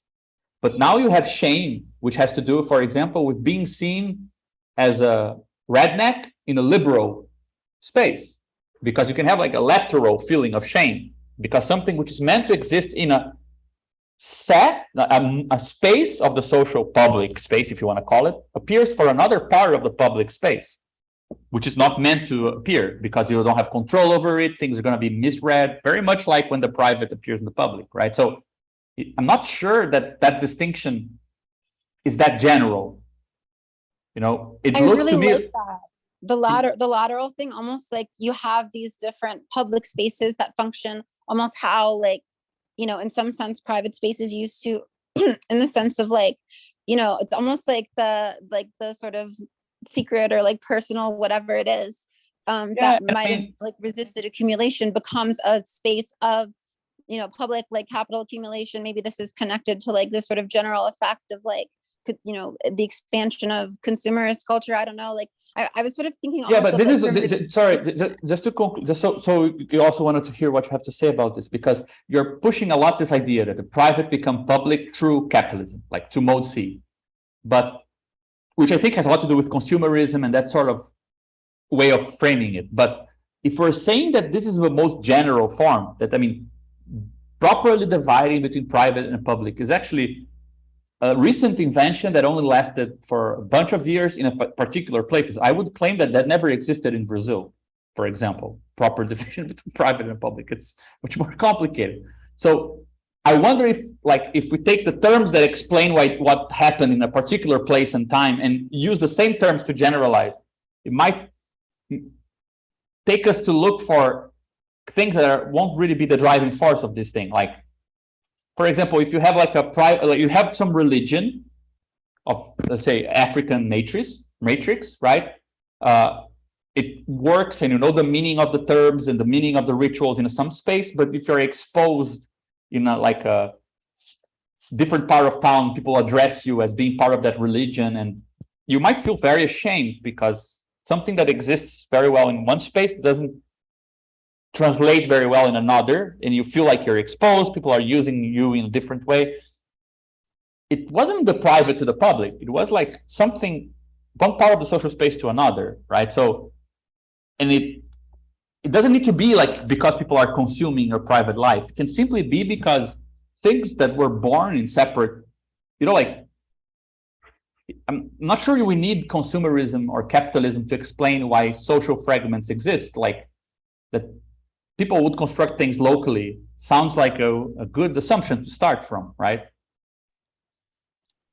I think that's a really, really important clarification. I mean, maybe it should even be like, if we're expanding this piece, it maybe even is something that should be in there, right? Like talking about like this dimension of like sort of what can be considered the public space from the public-private distinction, as like there is this sort of lateralization going on, that it's not just this matter of the public-private opposition, but like there's sort of this other dimension where it's like that doesn't even sort of totalize the space, that it's not just reducible to this sort of like consumerist narrative. Like I feel like pursuing that thread, like part of why I wanted to jump in with that is like, I think it's kind of easy to read a lot of these theses in terms of like, I don't know, it's easy to read them in terms of the sort of public-private thing. And like, that's one of the things I was thinking, right? So like, how do you reframe those terms so that it's sort of more clear, like what distinguishes what these different theses are contributing, and like how they're involved in sort of these ideas of lateralization, different landscapes, different environments, and the gaps between them. That is sort of different from just that, like that public-private distinction, right? Yeah, because that's also why I thought that the vulgarization idea, opposition to popularization, was a bit misleading, because I think the idea of misalignment between layers of the social fabric, it's less sexy, but it goes more straight to the point, because it's easier to see that if everything is aligned in some level, like, and we use like the figure of the worker as this kind of compass for alignment, then if I cut the tissue in two, I can have like the public and the private. If things are misaligned, I can cut something which will be outward in one layer, but it's not in the other. I can have like very weird arrangements, and which I think it's more of what we imply by this, that vulgarization is just claiming like things get much more complicated because the composition of these layers changes across the terrain. So you get a mismatch between what circulates and the terrain, but that mismatch is not a mismatch between the public and the private. It's a mismatch between, and I think the thesis of political saturation gives a clearer picture of an example for this, because what did Renzo say? Yeah, that's really good, man. Yeah, I think that's a really good example. So you're obliged to take like one operator, how to be polite, how to not be ashamed, which are operators all about relating the private to the public. But once the private and the public are kind of degenerated into a bunch of distinctions, like for example, people talk about intimate things with much more ease in some context, but that doesn't mean that they are making it public in the same sense that we would mean writing a book and making it public a bunch of years ago, right? So I think the political saturation thesis can go very nicely into this, because saturation is coming from Badiou and Lazarus as a way of saying that the names that organize thinking no longer have reference, right? And I think that that's straight to the heart of the matter. Like, if you assume that the worker aligns the world, therefore a type that names a referent in that world will still be the same type in this world with the same referent, you're going to get a misaligned referent, right? That doesn't respond in the same way to the same names. So I think that political saturation implies this, that your way of constructing the meaningful types of a language now have restricted kind of scope, and a lot of things that are still addressable, but only under different compositions, look like noise, unaddressable things. And then you tend to translate that problem of language in terms of reactionary forces, because your world got smaller. Well, people must want to make my world smaller. It actually goes back to our original discussion about conservatism and its double-sidedness in our diagrams, right? I think that's actually an underlying idea in this political saturation thesis. Like when we wrote it in terms of saying that the tension between popular and vulgar precede the tension between left and right, what we're saying is that this tension between our current way of typing the world and the reference of this misaligned world, they are actually determining what we end up calling leftist or right wing, right? So there would be like a transcendental illusion where, well, I name less things in the world with my political language, less things respond or interact with my political language. Therefore, the things that don't wish for a smaller world. That's why they would look reactionary, right? Like there's some connection, I think, between this shift in the information noise frontier and some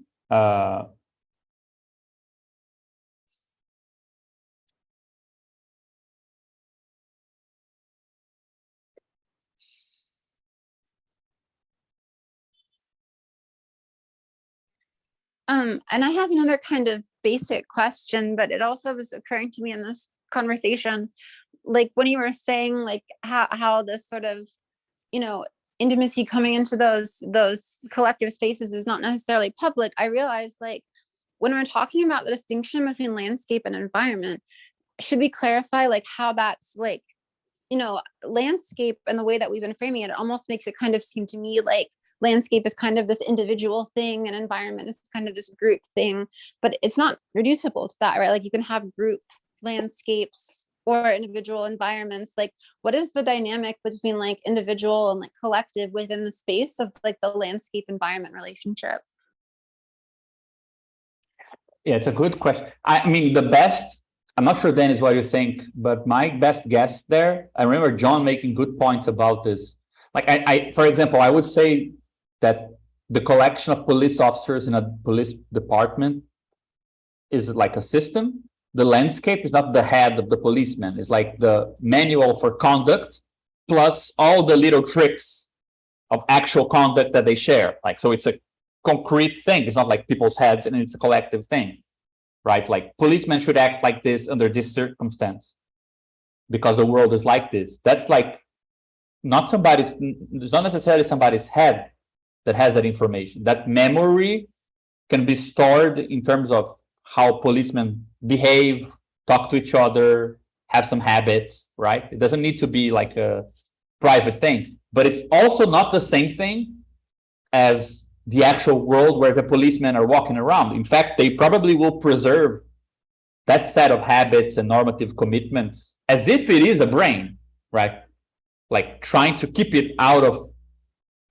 in the proper temperature, not keep it like out in the open. Like I think you can tell apart like landscapes from environments in the sense that one has a guiding normative and kind of cognitive kind of value, and environments are not necessarily even part of the police, right? They're where the police goes to act. To risk another like potentially violent simplification here, I mean, is it sort of like the environment is almost the is to the landscape's ought? Like, is it kind of like, I mean, not necessarily in the naive sense of is, but it's like environment is kind of the shared space where you have, sort of the same like objects that people are relating to in some sense, but the landscape differences have to do with like the normative commitments with respect to how they relate to those objects. Like, is that sort of what you mean by this?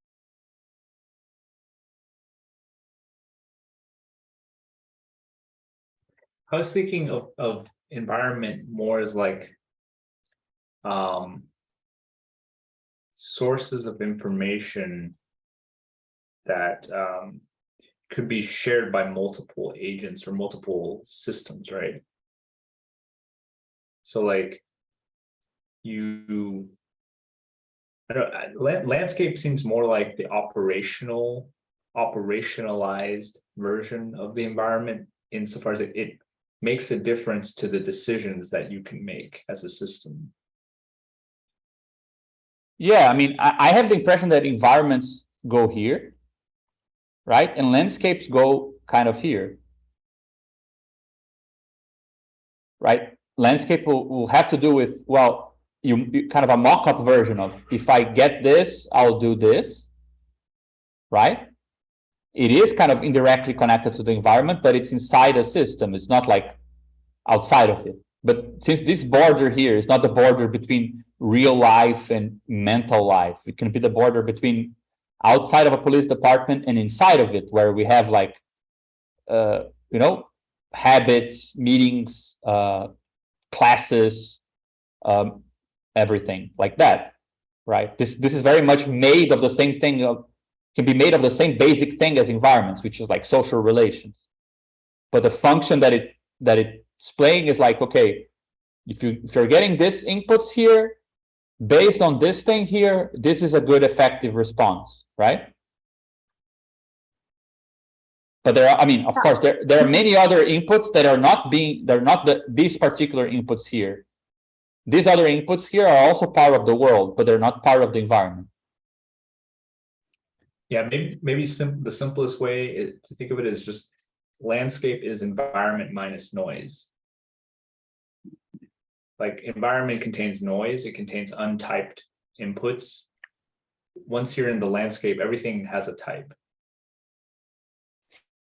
I think that's a really helpful formulation. Like I think in an expanded version of this text, that might be something like good to put in almost like verbatim, right? Like, because a lot of the specific distinctions here, I think it's potentially capable, like, or possible that they, you know, the jargon might kind of obscure the really specific relations that they have to each other, especially because we're drawing from these different sources. Like it's partially from MES and it's partially from all of these other ideas, like in ecology, cybernetics, whatever. So I mean, I think, yeah, like it's like interesting information noise distinction, because that also clarifies sort of both the normative dimension and also almost sort of like this analytical dimension, where it's like, you know, even the way that the sort of description of landscape and environment is framed in these actions and discourses is itself different. Like, for example, just going, I mean, just two things. First is that exactly the problem you mentioned is the reason why we're trying to funnel the references to like a small set of these formal things that we have some sense that they actually match up, because the memory evolutive systems, they do match up like in the basic grammar with like the Badiou stuff. So we know that they kind of can go together, you know? But I agree, like the ambiguity is still a bit too rampant. But like, just to show how we could formulate the political saturation thesis based on this, like imagine that I'm in moment one, you know, you have some landscape here, you get some information, and for example, about people needing things like social demands, and because you know what matters to people and you know how to expand the world through social reforms, nice candidates, wherever, you give a response, you know, and you get the feedback that that's a good response. Now you get like something here that looks like the demands you knew in the past. You try to give them back what they want. You say, yes, we're going to do a reform exactly as you want. And people give you a feedback that that's not what they want. The political saturation thesis is telling you that rather than changing the types, you're probably going to be unable to distinguish between, are people wanting more things, but I need to change? Or are people wanting less things? And because my landscape is correct, right? The political saturation is like choosing to say that this is correct, and therefore what is untyped is actually noise. So people are wanting less than you are offering, for example, right? And versus saying, okay, I need to recompose so that this can become typed.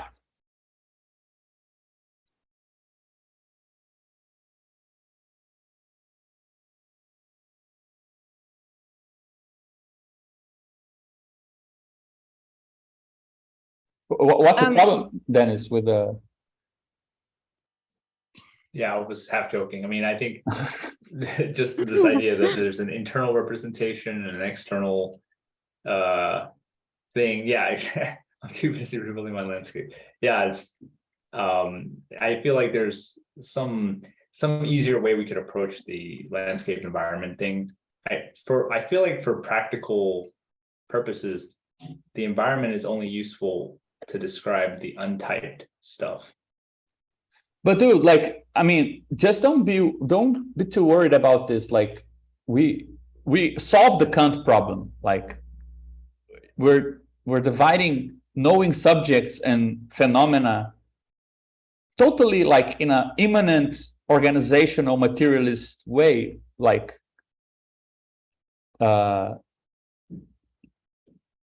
so go at it. Call things objects and subject. I don't think it's a problem. Yeah, I see because the subject we're talking about is still a relative term. Yeah, and it's an open, it's not a black box. Yeah. But I think that environment is good just because, I mean, Ephraim used it in the text a bit later on to name this kind of basic shared space. They use it in memory evolutive systems, right? Just to make the distinction between the outward place where the information is coming from and this big inner kind of regulator, like the epistemic side of the regulator to tell you how to react or to kind of parse out your strategies and something like this. But yeah, I feel like I hadn't thought about this, but it does sound a bit convincing to me that, you know, the political saturation is not necessarily just a thesis about, like, you know, so things are suddenly, it's not like a manifesto-like thesis. Things are over. It's actually a phenomenological thesis. Like, if things are changing and you haven't changed, we can actually derive a phenomenological consequence that for organizations which still keep their protocols in place because they're tied together compositionally in certain ways, the tendency is that new political movements will look much more noisy than they did, right? And if our definition, which we don't have at this point in the text, of reactionary politics is that reactionary politics tends to reduce the forms of the world, the type things in the world, to a smaller subset of it, right? That in this process, both parts will look reactionary to each other. The political environment will look reactionary to whoever is outside, because for whoever is outside, it is very well composed. So I know what as well as I ever did, what I'm fighting for. And I will see the political institutions asking me to say less, right? Whereas from the inside the political organizations, it will look like there's too much noise outside, potentially because all that matters is the small set of things that I can actually understand from what people are saying. So the crucial thing for me here is that we can actually turn the idea of saturation into something which is not like a manifesto claim. Times have changed. We need a new thing. We're actually able to have phenomenological statements, you know, like, well, under these conditions, you will see something. It tends to be the case that you will see something you cannot tell if it's noisy because you don't know the language, or if it's noisy because it's trying to reduce the size of the world, right? So would the critique here kind of be like the I don't know, like the modernizing or homogenizing or whatever movements are like too much landscape, not enough environment? Is that like, would that work? Or yeah, I mean, I think that's a good segue for the next thesis, right? Because the next thesis is about what happens. I mean, this is where we use the idea of landscape in a way that I'm not sure if we should still use, because it's not exactly in the same sense that that I think we discussed it now, right? But the question that the next thesis is trying to answer is what is that keeps this political system, right? So we have like a political ecology with a bunch of organizations. Our claim is that that like they interacted with their environment, and this environment changes, and now there is much more noise. And then you have an option under this saturation situation, which is to change how you are composed or do something else. The something else we're talking about, which is the endogenous reproduction, is when, let's say, the smallest part of this environment that practically only concerns the organizations and is, you can remove the rest and kind of remain with the same landscapes as you already had, right? If you make this movement here, you kind of create a new system that manages to self-sustain, be self-sustaining, right? I wonder if that's a good way of putting it. Right, because our claim was in the absence of a synergy between the forms and the social landscape, but you see landscape perhaps is more like environment than landscape. The political ecosystem regulates itself via its own internal consistency, which perhaps is more close to what we meant by landscape before, right? That makes Yeah, but sense. it's weird because it's when you get this sort of binding, then you have an internal representation that is tracking sort of like real social scope, right? So it is a landscape in the sense of an internal abstraction, which is efficacious, in as much there is a sort of like external interaction that is sort of obtaining. So it's sort of like, it's not just like an internal external thing, right? I know you need to have both, yeah, all the time, right? Yeah, so that's what I thought. Like you could perhaps define this as in terms of a choice of emphasis, like to go back to what Dennis suggested, like probably you could claim in terms of cost, like there is an organizational cost to have an epistemic update, of these organizations. I mean, you can go as far as saying like political cost for the Workers' Party when it was in government and 2013 happened. We can compare what they did with like Mao Zedong paying a very high political cost to say like, let's do a cultural revolution inside the revolution. That's an example of like very crazy updating of the internal landscape. So being a revolutionary intellectual at some point was really cool, really good. Suddenly people say, no, that's more indistinguishable from being a bourgeois scum than before. And now you need to go to the fields and learn, otherwise you're fucked. Like that's a radical transformation of where you're located, right? In order to account for new information in the social composition. So, I mean, it's a good example of how costly it can be to update a picture of the world to match, some process. But so perhaps you can talk about emphasis in the sense that it might be less costly to reorganize your environment, not to change some things in the landscape that are, very costly to change, or inversely, rethink your environment, like keep the environment the size it is and welcome the noise, because the cost of changing the set of protocols for how to behave and so on, it's not that costly to do so, or you can find a way to do it. So it's always the two things.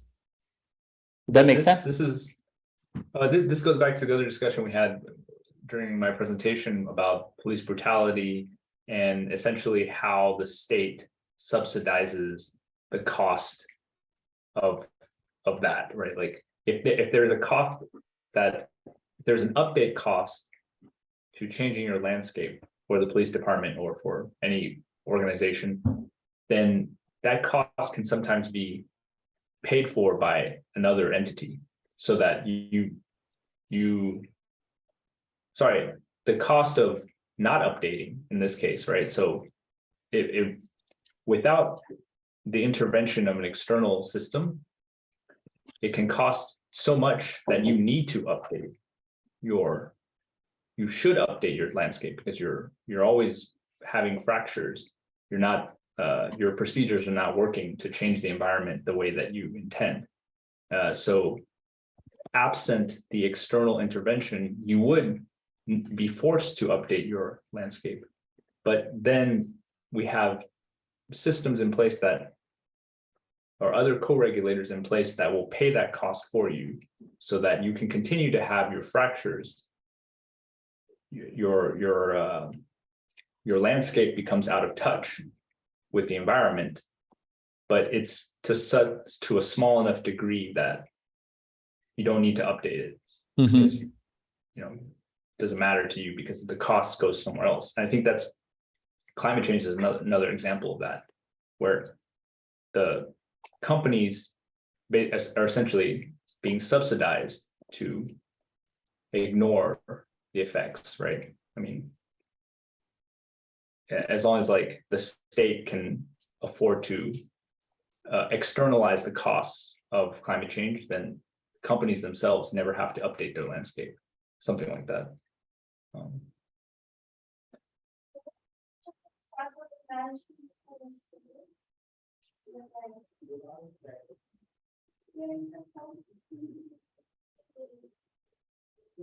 Yeah, I still get a bit confused with this landscape environment distinction, because I always have the impression that the only thing that we can act on is the landscape, in the sense that like the saturation seems to say that the landscape just got quite small, like in the sense what is meaningful is actually sort of like coincides with the sort of like recognizable boundaries of the organizations, right? But the landscape could be almost just like the sort of internal milieu of a former organization, or it could actually encompass like the whole country. But because, so to me, environment, the way it was being used sounded like this undifferentiated region, and landscape seems to be the sort of like, yeah, the type theory, right? The typed social space. That's why I think in the text, it feels to me a bit of the right way that we're using. Yeah, So, yeah, I but think I'm I not see sure. what you mean. Like, landscape can actually be, in some sense, bigger than the environment, because you can basically like extrapolate the entire social world in your landscape. Yeah, I Whereas feel the like, environment is only what's immediately, like, you have almost like environment is what you can prove to be in your neighborhood, but landscape is more like your speculations and your like inferences. Sorry, guys, I missed the ending of the discussion. What were you guys talking about? Like, this sounds really good, the inferences. yeah, I was saying I was a bit confused with, because to me it sounded that landscape was being used in the right way in the text, like in the sense that to me the landscape, I was saying that the landscape could, like the landscape is just a sort of like the meaningful reach of a certain like organization. The saturation is a bit saying that this landscape is just became sort of coincides with the sort of recognizable boundaries of organizations, but in principle it could end up covering like really big spaces that go really like the whole country. And while environment is this more like sort of like indifferentiated neighborhood, so it's not, you cannot like directly talk about environments, because, so yeah, landscape seems to be like the referenced in the object because it's already typed, but it could be like the saturation is just more thing about like the how far it reaches, but I'm not sure, like I'm just confused of a bit of with the terms.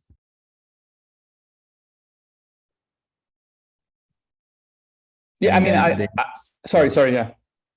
Yeah, no, and then it said it, so landscape is a bit, if I understood correctly, like the inference that they are allowed to make, while this environment and that these inferences could look speculate meaningfully, like really far, but the environment not necessarily.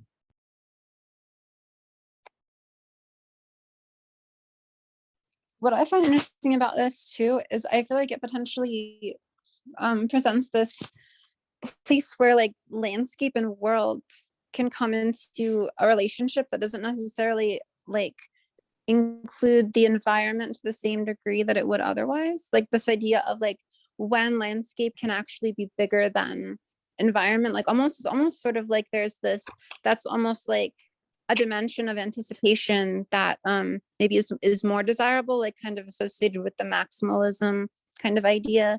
At the same time, I was thinking too, like when like Gabrielle was talking earlier about how like part of the problem here in like a lot of what the theses are getting at is this idea of like, it seems like there's more information on one level, but it's really sort of more noise, less information.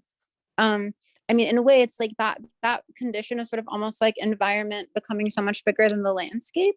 But then the question is, how does the landscape maybe interact with the space of the environment in the world to like, it's actually, this is literally requisite variety. Like this is sort of actually, maybe that's something that's really important to bring into this, is this question of like, how do you deal with the requisite variety of the environment from the perspective of the landscape, in the sense of like actually, balancing that that question of like, as you have this proliferation of noise, like is there room for the landscape to actually anticipate or be bigger or like integrate aspects of the environment or even the world sort of like anticipate as an anticipation, like beyond what is immediately thinkable or available in the environment. Yeah, I mean, I'm not sure I follow the. I mean, just to make sure I'm up to date with like the vague terminology we're trying to use, and just understand if I'm not getting something right, especially because I thought that landscapes for. I mean, I had the impression that in memory evaluative systems, they don't have a concept of world. They have an idea of environment. For example, when they have like some system, it has a co-limit, so it's kind of unified some way, but then there's an external object that relates to the cluster of elements that are part of that first object. They would say that that external object is the environment of the unified thing that is perceiving it or operating on it, right? So the environment is like out there, outside of us, like just in the classic system versus environment. I think Dennis is actually right here, that the way we were using the environment, like what I remember from like the first meeting I was in here for on MES was that environment was kind of something that we were developing a little bit separately from the MES formulations, right? And I was almost thinking of it in terms of like VSM environment as opposed to like the function of the MES is kind of like where memory comes in, right? That it was like, there is kind of this distinction where it was like, MES is almost more looking specifically at the function of the landscape, and the environment isn't really interrogated to the same degree. Like there's not a clear distinction between the two of them within like the MES framework. No, from my there understanding. is. I'm sure Dennis will talk about Sorry, this. no, there is a specific thing, because I mean they put the landscapes inside the system.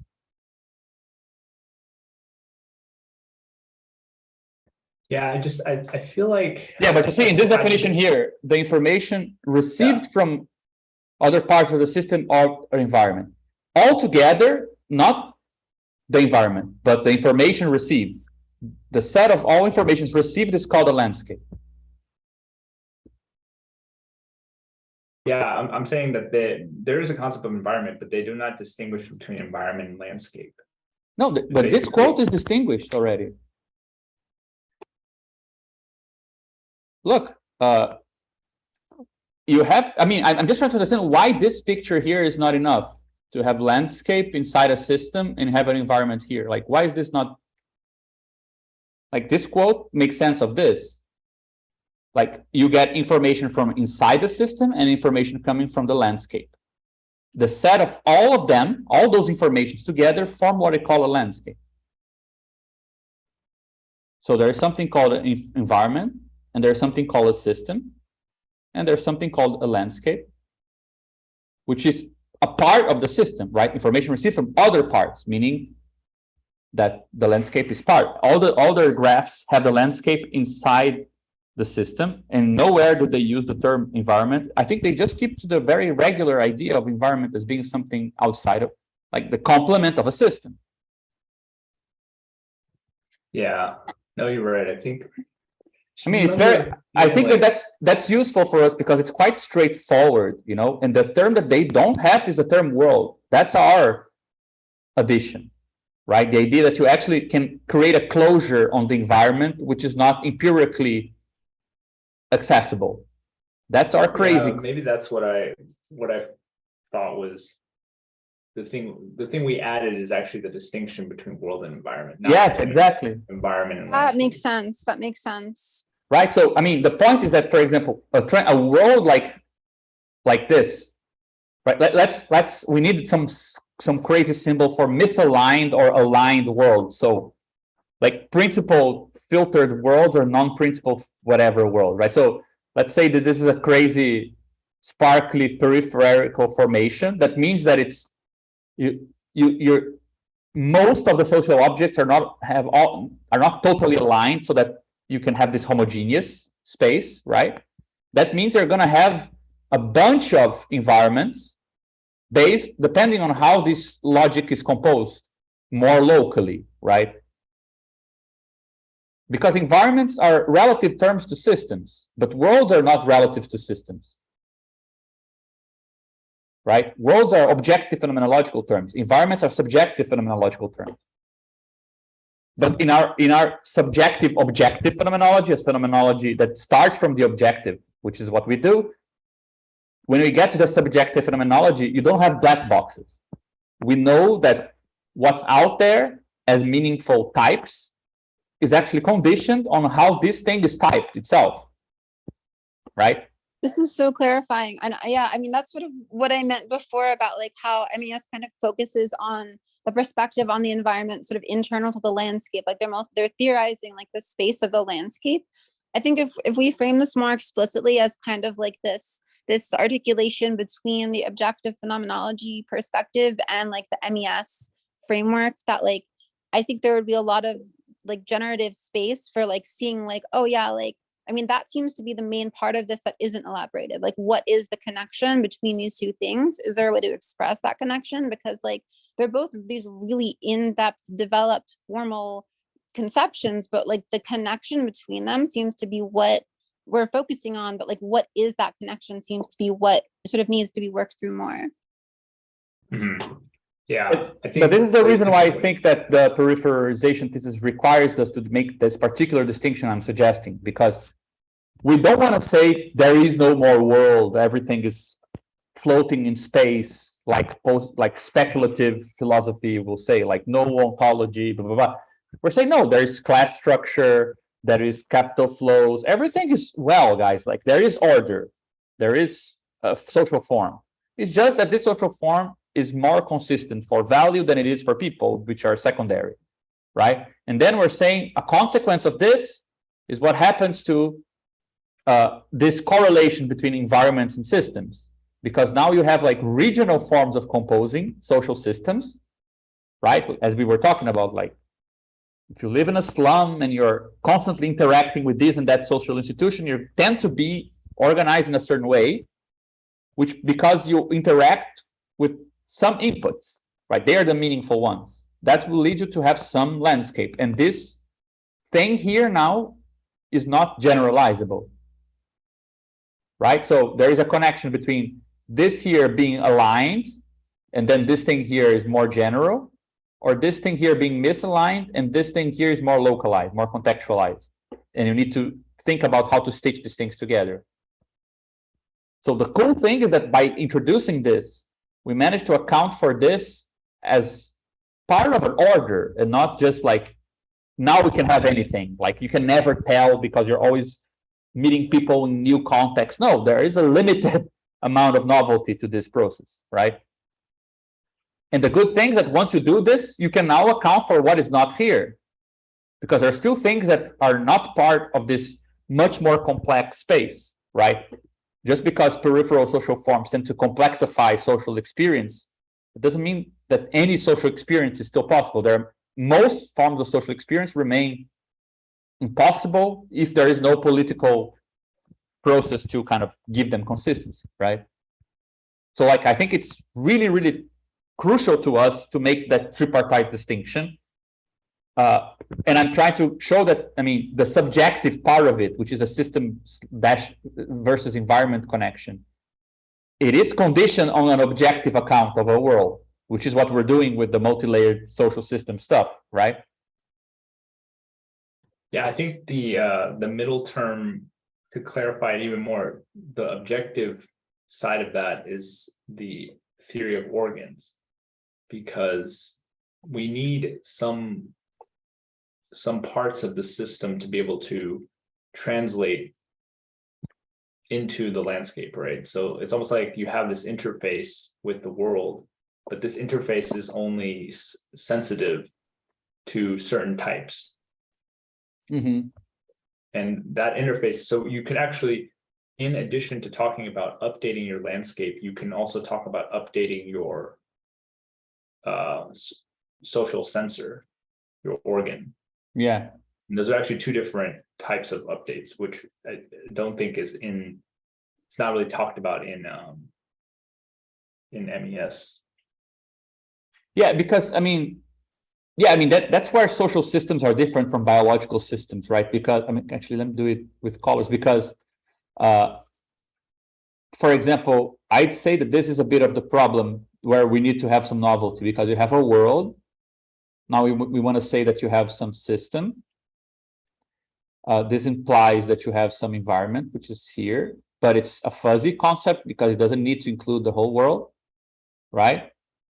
Then you have, okay, the landscape, which is always, let's say, kind of, the landscape is, I mean, it sounds a lot like a kind of a cognitive mapping thing, because it's all about mapping what comes from the outside with internal stimuli, right?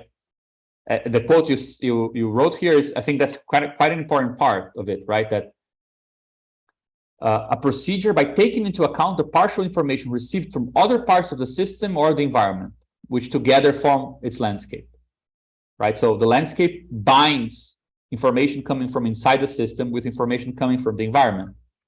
So you kind of find yourself like it's the first place where, you know, you have the world where there is no division between environment and system. And you have the landscape where, again, you have no division between system and environment, right? Which is a nice kind of issue. But my point is that if you have a social system, you don't need to simply talk about, I got some information, I don't know what to do with it, I need to update my landscape. You can also say, yeah, but I have the means to change the environment, which is a different type of thing, right? I mean, you get that in kind of adaptation and kind of ethology, you know, things like this, but it's very clear that in social systems, there's a much more strong balance between, if you're updating something that has to do with your picture of the world, right? Or if you're updating what's outside, like, you know, your picture is not corresponding to the information you're getting from the world. That's on purpose, because you want something new, you know, like something about that. But then also, I think that we need a clearer picture of, like, it's very hard to take this concept here out of some ideal world, right? And to make it into something more concrete. That's a really helpful distinction, I think, though, like, because I feel like maybe one of the deficiencies of MES is it's so focused on updating the landscape that it's not really looking at the space of, like, how the environment itself can be changed by the memory evaluative system, right? Yeah. So there's something missing. Yeah, I think there's missing, and also, I mean, we haven't got into that. Like, you talked a bit about this, right? For example, like, we know that there is also memory, which is like, it doesn't need to be inside the system in any meaningful sense. It can be definitely in the environment, as long as it functions with regards to the landscape as memory, right? Like, you gave the example of the ants and some hormone, right? Or some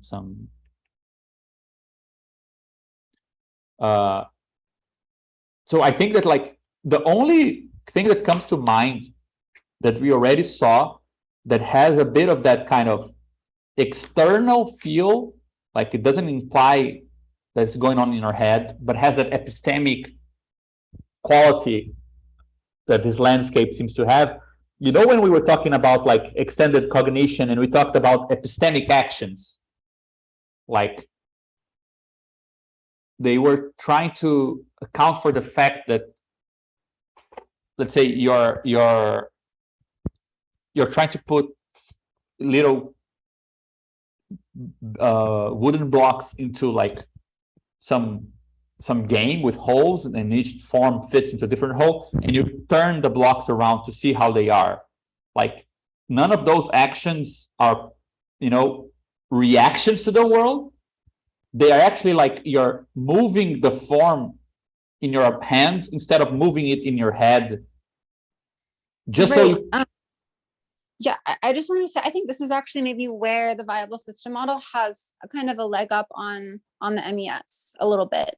I'd have to sort of follow up with this more with like all of this in mind, but it seems like a lot of it is really action oriented with respect to like the terms of changing the environment and changing the relation of like system and environment, rather than necessarily updating the internal part of the system. Like while sort of cybernetics tends to lack that focus on like that space of memory that MES introduces, which is really important, in a way it kind of makes up for it, or sort of like changes the shifts the focus a little bit more towards like this specific kind of like space of engagement with the environment. Like I think there's maybe a lot of room for developing that encounter a little more. The extended cognition link is interesting though. I'll also think about that, I guess. What was the text or texts you were talking about, the extended cognition stuff? we have a meeting. We had a meeting about this. Like if you search for it in the website, I think there are like a bunch of things I attached to it. But for example, why do I think this is relevant to the endogenous reproduction thing we were talking about? Because we wanted to account for the fact that, for example, that the left tends to focus on itself more than on social kind of interaction with a broader place. The more the saturation is going on, right? And what I think a way of thinking about this is that, for example, like it got me a lot thinking about this, because why is it that today it seems so easy to distinguish between like a more community-centered left, a more state-centered left, a more economic-centered left? It's because you have a system of lefts that they kind of purify one from the other, right? But how do they know which direction to go into becoming more pure, in the sense of emulating more one form, like in their own image of themselves against others? It's because you trust the others as the protocols to what you shouldn't be doing, right? So you know that like reformist left is not going anywhere. So you know to purge any reformist traits of your behavior. The reformist left knows that autonomous collectives are not going anywhere. So they purge every trait of that logic from their behavior. So by doing that, you're actually using the other left's actual existence in some level, or at least the effects of its existence, as a protocol for how you will compose, right? That's an endogenous system, because each part of the political ecology is actually telling the other how to behave, and substituting that way the signal that would come from the outside, right? So it's interesting to think in those terms. Like it's almost like you can take another fraction of the left as your landscape. So it's a good example of why it's not an internal thing. Your environment is bigger than that, right? You're not acting only, you're not even acting with regards to that left necessarily. Like you're hating on the DSA because you're like this revolutionary collective, but you're not really, killing, going there and beating people up. You're not even talking to those people mostly. You're just like, they exist enough to tell you how not to behave, and therefore how to behave. And you are doing that to other collectives who are looking at small radical groups and saying, see, they don't do anything, so let's do something different. Let's negotiate and have some real politic thing. And then those people who are also failing, they're serving as the basic like behavioral kind of parameter for some other left who's doing something more community building and so on, right? So I think that's a good example of how this endogenous thing follows from the saturation, and how, in the same way that we define the saturation in terms of this mismatch between how you expect effects to emerge, like to be received in the social system and social environment, and how this kind of gets more and more noisy. So to bring this actually to a kind of like concrete political example, I was sort of thinking about this in various points during the meeting tonight, is what happened with the recent dissolution of Marxist Center, which was like sort of the base building, presented itself kind of as like the base building tendency in the United States left, where like it was interesting to look at. There was sort of this summing up done by Tim Horace, who's one of the bigger like sort of thought figures and practical figures in Philly socialists, which was sort of always the most like the largest organization in the context of Marxist Center, where he kind of, one of the key aspects of like the strategy that he identifies as being part of the problem, and like something that a lot of people criticized him about. You kind of mentioned this as almost like an intra-left thing, but I feel like there's more to it than that. Is this dimension of like the problem of activist networking, and of like sort of the focusing on like passing a certain test to be like, oh yeah, we're left, versus like the general sense of the political, right? Which is, I think, part of what the focus shifting here is like, let's look for political forms, not necessarily ones that self-identify themselves as left.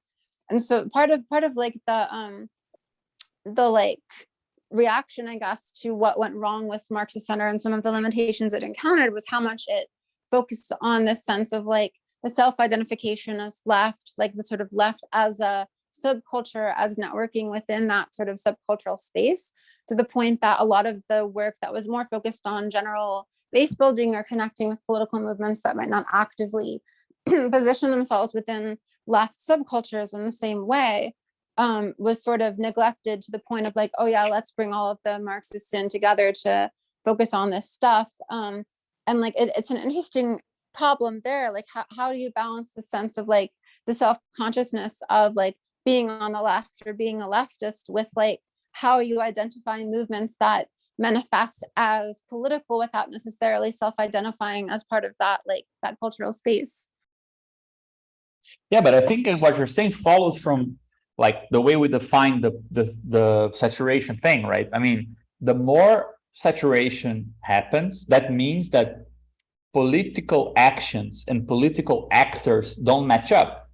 Actually, that's a really good definition of what saturation means, right? Because if a lot of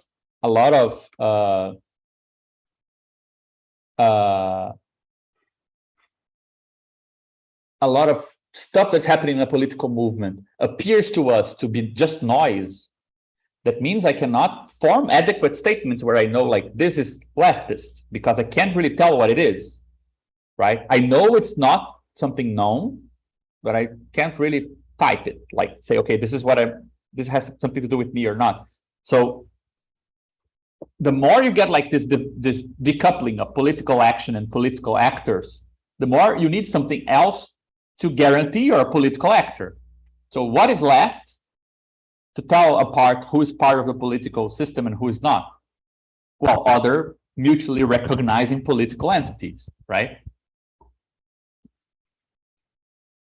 Yeah, I really like that. I feel like there's definitely space for integrating that maybe into the text a little bit more, and especially in terms of like, I don't know, I think there are a bunch of different ways to, I mean, like just really directly or simply kind of communicate how this connects to concrete practice in various ways, because I feel like it's a really important thesis, and one that I think most people on the left right now in one form or another have encountered and maybe like tried to symbolize in some sense. But I think it really helps for like SDB's project to like situate itself at in this point of like, yeah, like this is what we're talking about. These are some of the different ways to think about it. Maybe even look for like places where other people have sort of talked about generally the same thing, and like maybe incorporate that. I don't know. Yeah, no, I agree. We did try to do this a bit here, but with the Brazilian example, which I think it's a bit more radical than the American. Like I also feel that there is a big, it's funny to me this, because I feel like when you give me examples of American, like John also, like he gave me example of like cancel culture and like the way trans movement is kind of caught in this battles through cancel culture and like and things like this, or online politics. It always seems very kind of obscure, dense, and kind of very mixed. Like, for example, the way that political organizations in the American left seem to be breaking apart. It seems there are many factors and seems kind of very entangled. Whereas in Brazil, because we have like huge leftist organizations, like one of the largest leftist parties, you know, in Western Hemisphere, and you know, a lot of leftist political activity for, you know, a long time, like with slightly kind of different social conditions. It looks like this centrifugal thing we were talking about, like just this kind of separation of this ecosystem into clearer poles that don't really kind of mingle. You know, I have the impression that that hasn't happened exactly in the States yet, because it's so small, and that the big distinction is between like liberal democratic politics and like this swarm of smaller things, you know, that they seem much more nuanced to me when you talk about them. Like there are many factors, and whereas, you know, we made such a kind of crude distinction with the Brazilian left, like, which is kind of identifiable. Like I can talk about the autonomist collectives, political parties that are identified like reformist leftist parties, and smaller political parties or radical groups that identify as like revolutionary groups that are just interested in like total anti-systemic revolution or nothing. You know, like that thing is kind of, I feel like it's for some reason, which probably has to do with the peripherization thesis, it's slightly more demarcated here than in the States, for example, which where it sounds much more kind of nuanced. It is demarcated in the States to some extent, but I feel like you're right that it has to do, I guess, with maybe the like sort of radical left is a lot like more socially marginalized, especially like sort of the Marxist tradition. Like a lot of it really is based on sort of like a kind of cultural or lifestyle politics where people don't necessarily identify with like particular left strategies, but are sort of almost interested in it as part of like a general sort of maybe vaguer sense of like, okay, we need to do something, we need to change something about our social world. But there is like within, I think within like, you know, a much smaller like activist space, you have all sorts of different tendencies. You have different organizations that form around those tendencies and have all of this history. Like, you know, one of the things that you definitely see is like, I guess, you know, the distinction between different sorts of groups that are maybe really small, but that like are associated or affiliated with DSA as like a means of connecting to more groups, but still have like a specific ideological orientation. You have some of the different like anarchist collectives that do different things largely with like mutual aid. You have some of the like Marxist sort of like, you know, groups that combine Leninism from like a Trotskyist or like a whatever, like Stalin oriented kind of thing, that have a certain amount of influence in those spaces. So it's interesting. And like, you know, to some extent Maoist, all that's kind of fallen apart compared to how it was a few years ago. So it's interesting to see, like, I don't know, I think there is sort of this mini scale version of like, you know, you have these sort of distinguishable groups. And I think something of that has to do with the difference between maybe like some of the like Marxist or like really explicitly communist, maybe also like anarchistic kind of like almost theoretically oriented groups versus like this broader space of like, I don't know, just sort of people who are almost like nebulously situated somewhere on the left who aren't necessarily tied to like commitment to a particular strategy, often because in the US those strategies have very little like at real world Yeah, but that's also why I was people. Yeah, but I mean, I think it would be nice to talk more about this, but I mean, I didn't mean like small, you know, the Maoist version, the whatever is there are, but like it seems to me like the place where I could make some comparison is like you have Alexandra Ocasio-Cortez like being elected, and then there's like a more institutional politics going on there. She will complain that people don't understand the sort of commitment she needs to make in order to get anything done. On the other hand, you have like community building, like, you know, Black Lives Matter, for example, had a much more kind of stronger sense of building a community and being against segregation and so on than party building or, you know, talking about bringing capitalism down. Like that didn't seem like to be the most meaningful way of distinguishing what was relevant, right? Segregation seemed more relevant than exploitation. And then you have like all these different groups and trade unions and like new trade union movements, like with Amazon and whatever, like where it seems like it's not so much about passing laws or fighting some segregation between communities and some dominance of a community over another, but actually negotiating with the right, like, you know, like we can forget for a bit what people are saying that they're doing. We can actually look at the forces that they actually get to interact with. And from that perspective, I say that most Marxist groups are not even political groups. They're just people studying. Yeah. Well, I mean, and it's actually also interesting considered from that. And like, I can tell you're sort of using the like transcendental, multi-layered transcendental stuff. There's like, it's actually like when you are looking at sort of the smaller like Marxist like groups or whatever, there actually is almost kind of this way that they fall into line on those different points where it's like, for instance, like when I was really organizing more with Black Lives Matter, a lot of those people were maybe closer to some of the like more self-consciously radical like Workers' World Party or like Marxiste kind of like Leninist oriented people, certainly more than like you would see in the sort of like institutionalist DSA politics. Whereas a lot of the trade union stuff was maybe like there was like a sort of different strand of Trotskyism, like Socialist Alternative, for example, that maybe was more open to certain aspects of reformism and not necessarily as focused on the like community building, but more like a specific kind of like economic and like maybe also to some extent political like battles, right? So it's interesting too. I think you're right about like the distance between like, oh yeah, I belong to this tendency or I'm doing this thing, which is largely kind of like this game that I think a lot of the people sort of studying the theoretical material play.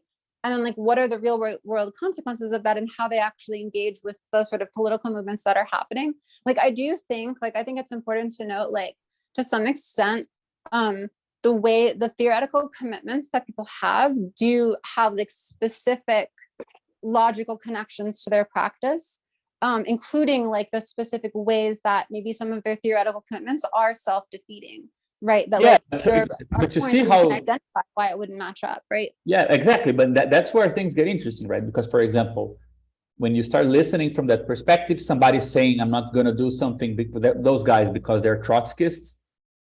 It doesn't sound like being a Trotskyist or being a whatever you are names a referent outside of your own organization. It's just naming how you stand, like what type of actor you think you are with regards to another organization, but doesn't connect you to any politics.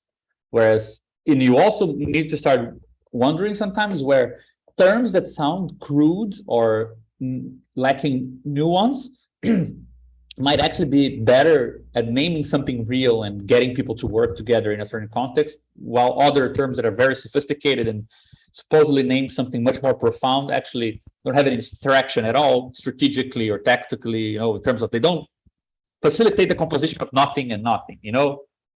So I think it changes a lot. Like that doesn't mean that theoretical terms will not have use, but when you're looking organizationally, even at the theoretical terms, you're going to be looking at, okay, how they function in this other perspective, and they might function totally different, right? So, for example, I can tell you this in Brazil. Like in Brazil, there is a debate on how to translate value form. Surplus value. If you translate it as, in Portuguese, it's mais-valia or mais-valor. It's just a translation problem. But that difference in translation, which is a theoretical debate on etymology in German, divides two groups. One group is a Lukácsian group. The other group is a post-Lukácsian Kurtian group. And you know that there is people are going to meet up and be friends or not, they're going to build together or not, based on which of the two terms they're using. Theoretically, they will say that it has a different meaning, but organizationally, that's the meaning that it has. It identifies political actors to some relevance, right? So I feel like once we add all this machinery to the referent, we start being able to tell apart, okay, this debate you're having theoretically, is it helping us to refine our reference so that we interact with the environment in a way that we can actually track the effects? Or is it meant to keep us aware of our own position or kind of convince us that we know where we are, since we no longer can get any information from the environment, right? Is it substituting other actions that I can no longer evaluate because situations have been retyped, right? Or is it actually expanding your capacity to address what previously sounded like noise? Like you can start telling those things apart context by context, you know, and not really. That's a great point. And I mean, that sounds like the kind of thing that would also just be good into, like, I mean, good to put in with the endogenous reproduction. Like, isn't that sort of basically what that thesis is about? And like, I mean, this can be clarified with examples, and this can sort of be pointed to in terms of like where the politics is happening, where the like theoretical discussions are happening. It's almost kind of like this symptomatic like displacement where you have like what people are talking about might actually be something really important, but the like what they're sort of almost really talking about isn't what they think they're talking about, right? I don't know. There might be some space to pursue like an angle like that. Yeah, I think that there is interesting stuff to take from this, like, and I think that again it manages to make like a formally homogeneous kind of shift, you know, from why is it that in some situations we can track our positions and our shared positions and build something like this ecology based on shared problems, right? And the more we no longer can tell this or kind of rely on the same environment or something like this, the more it feels like the other parts of the left are the best formulated problems we have, right? That's like the place I can riff off to know where I stand, something like that. But I mean, I think we should definitely discuss this further. I feel I'm really optimistic today because I feel like we managed to integrate a lot of what Dennis presented back into the text in a way that we hadn't managed to yet. Of course, by integrate, I mean at least formulate things will probably take a long time to actually present in a consistent way, but yeah, we use the terms in a we use the terms exactly. Yeah. We're almost using the terms in a regular way, like always meaning the same thing. We can't even guarantee that yet, but we're on our way. Unfortunately, I need to run, guys. But I think we can consider those 2 points covered for today, right?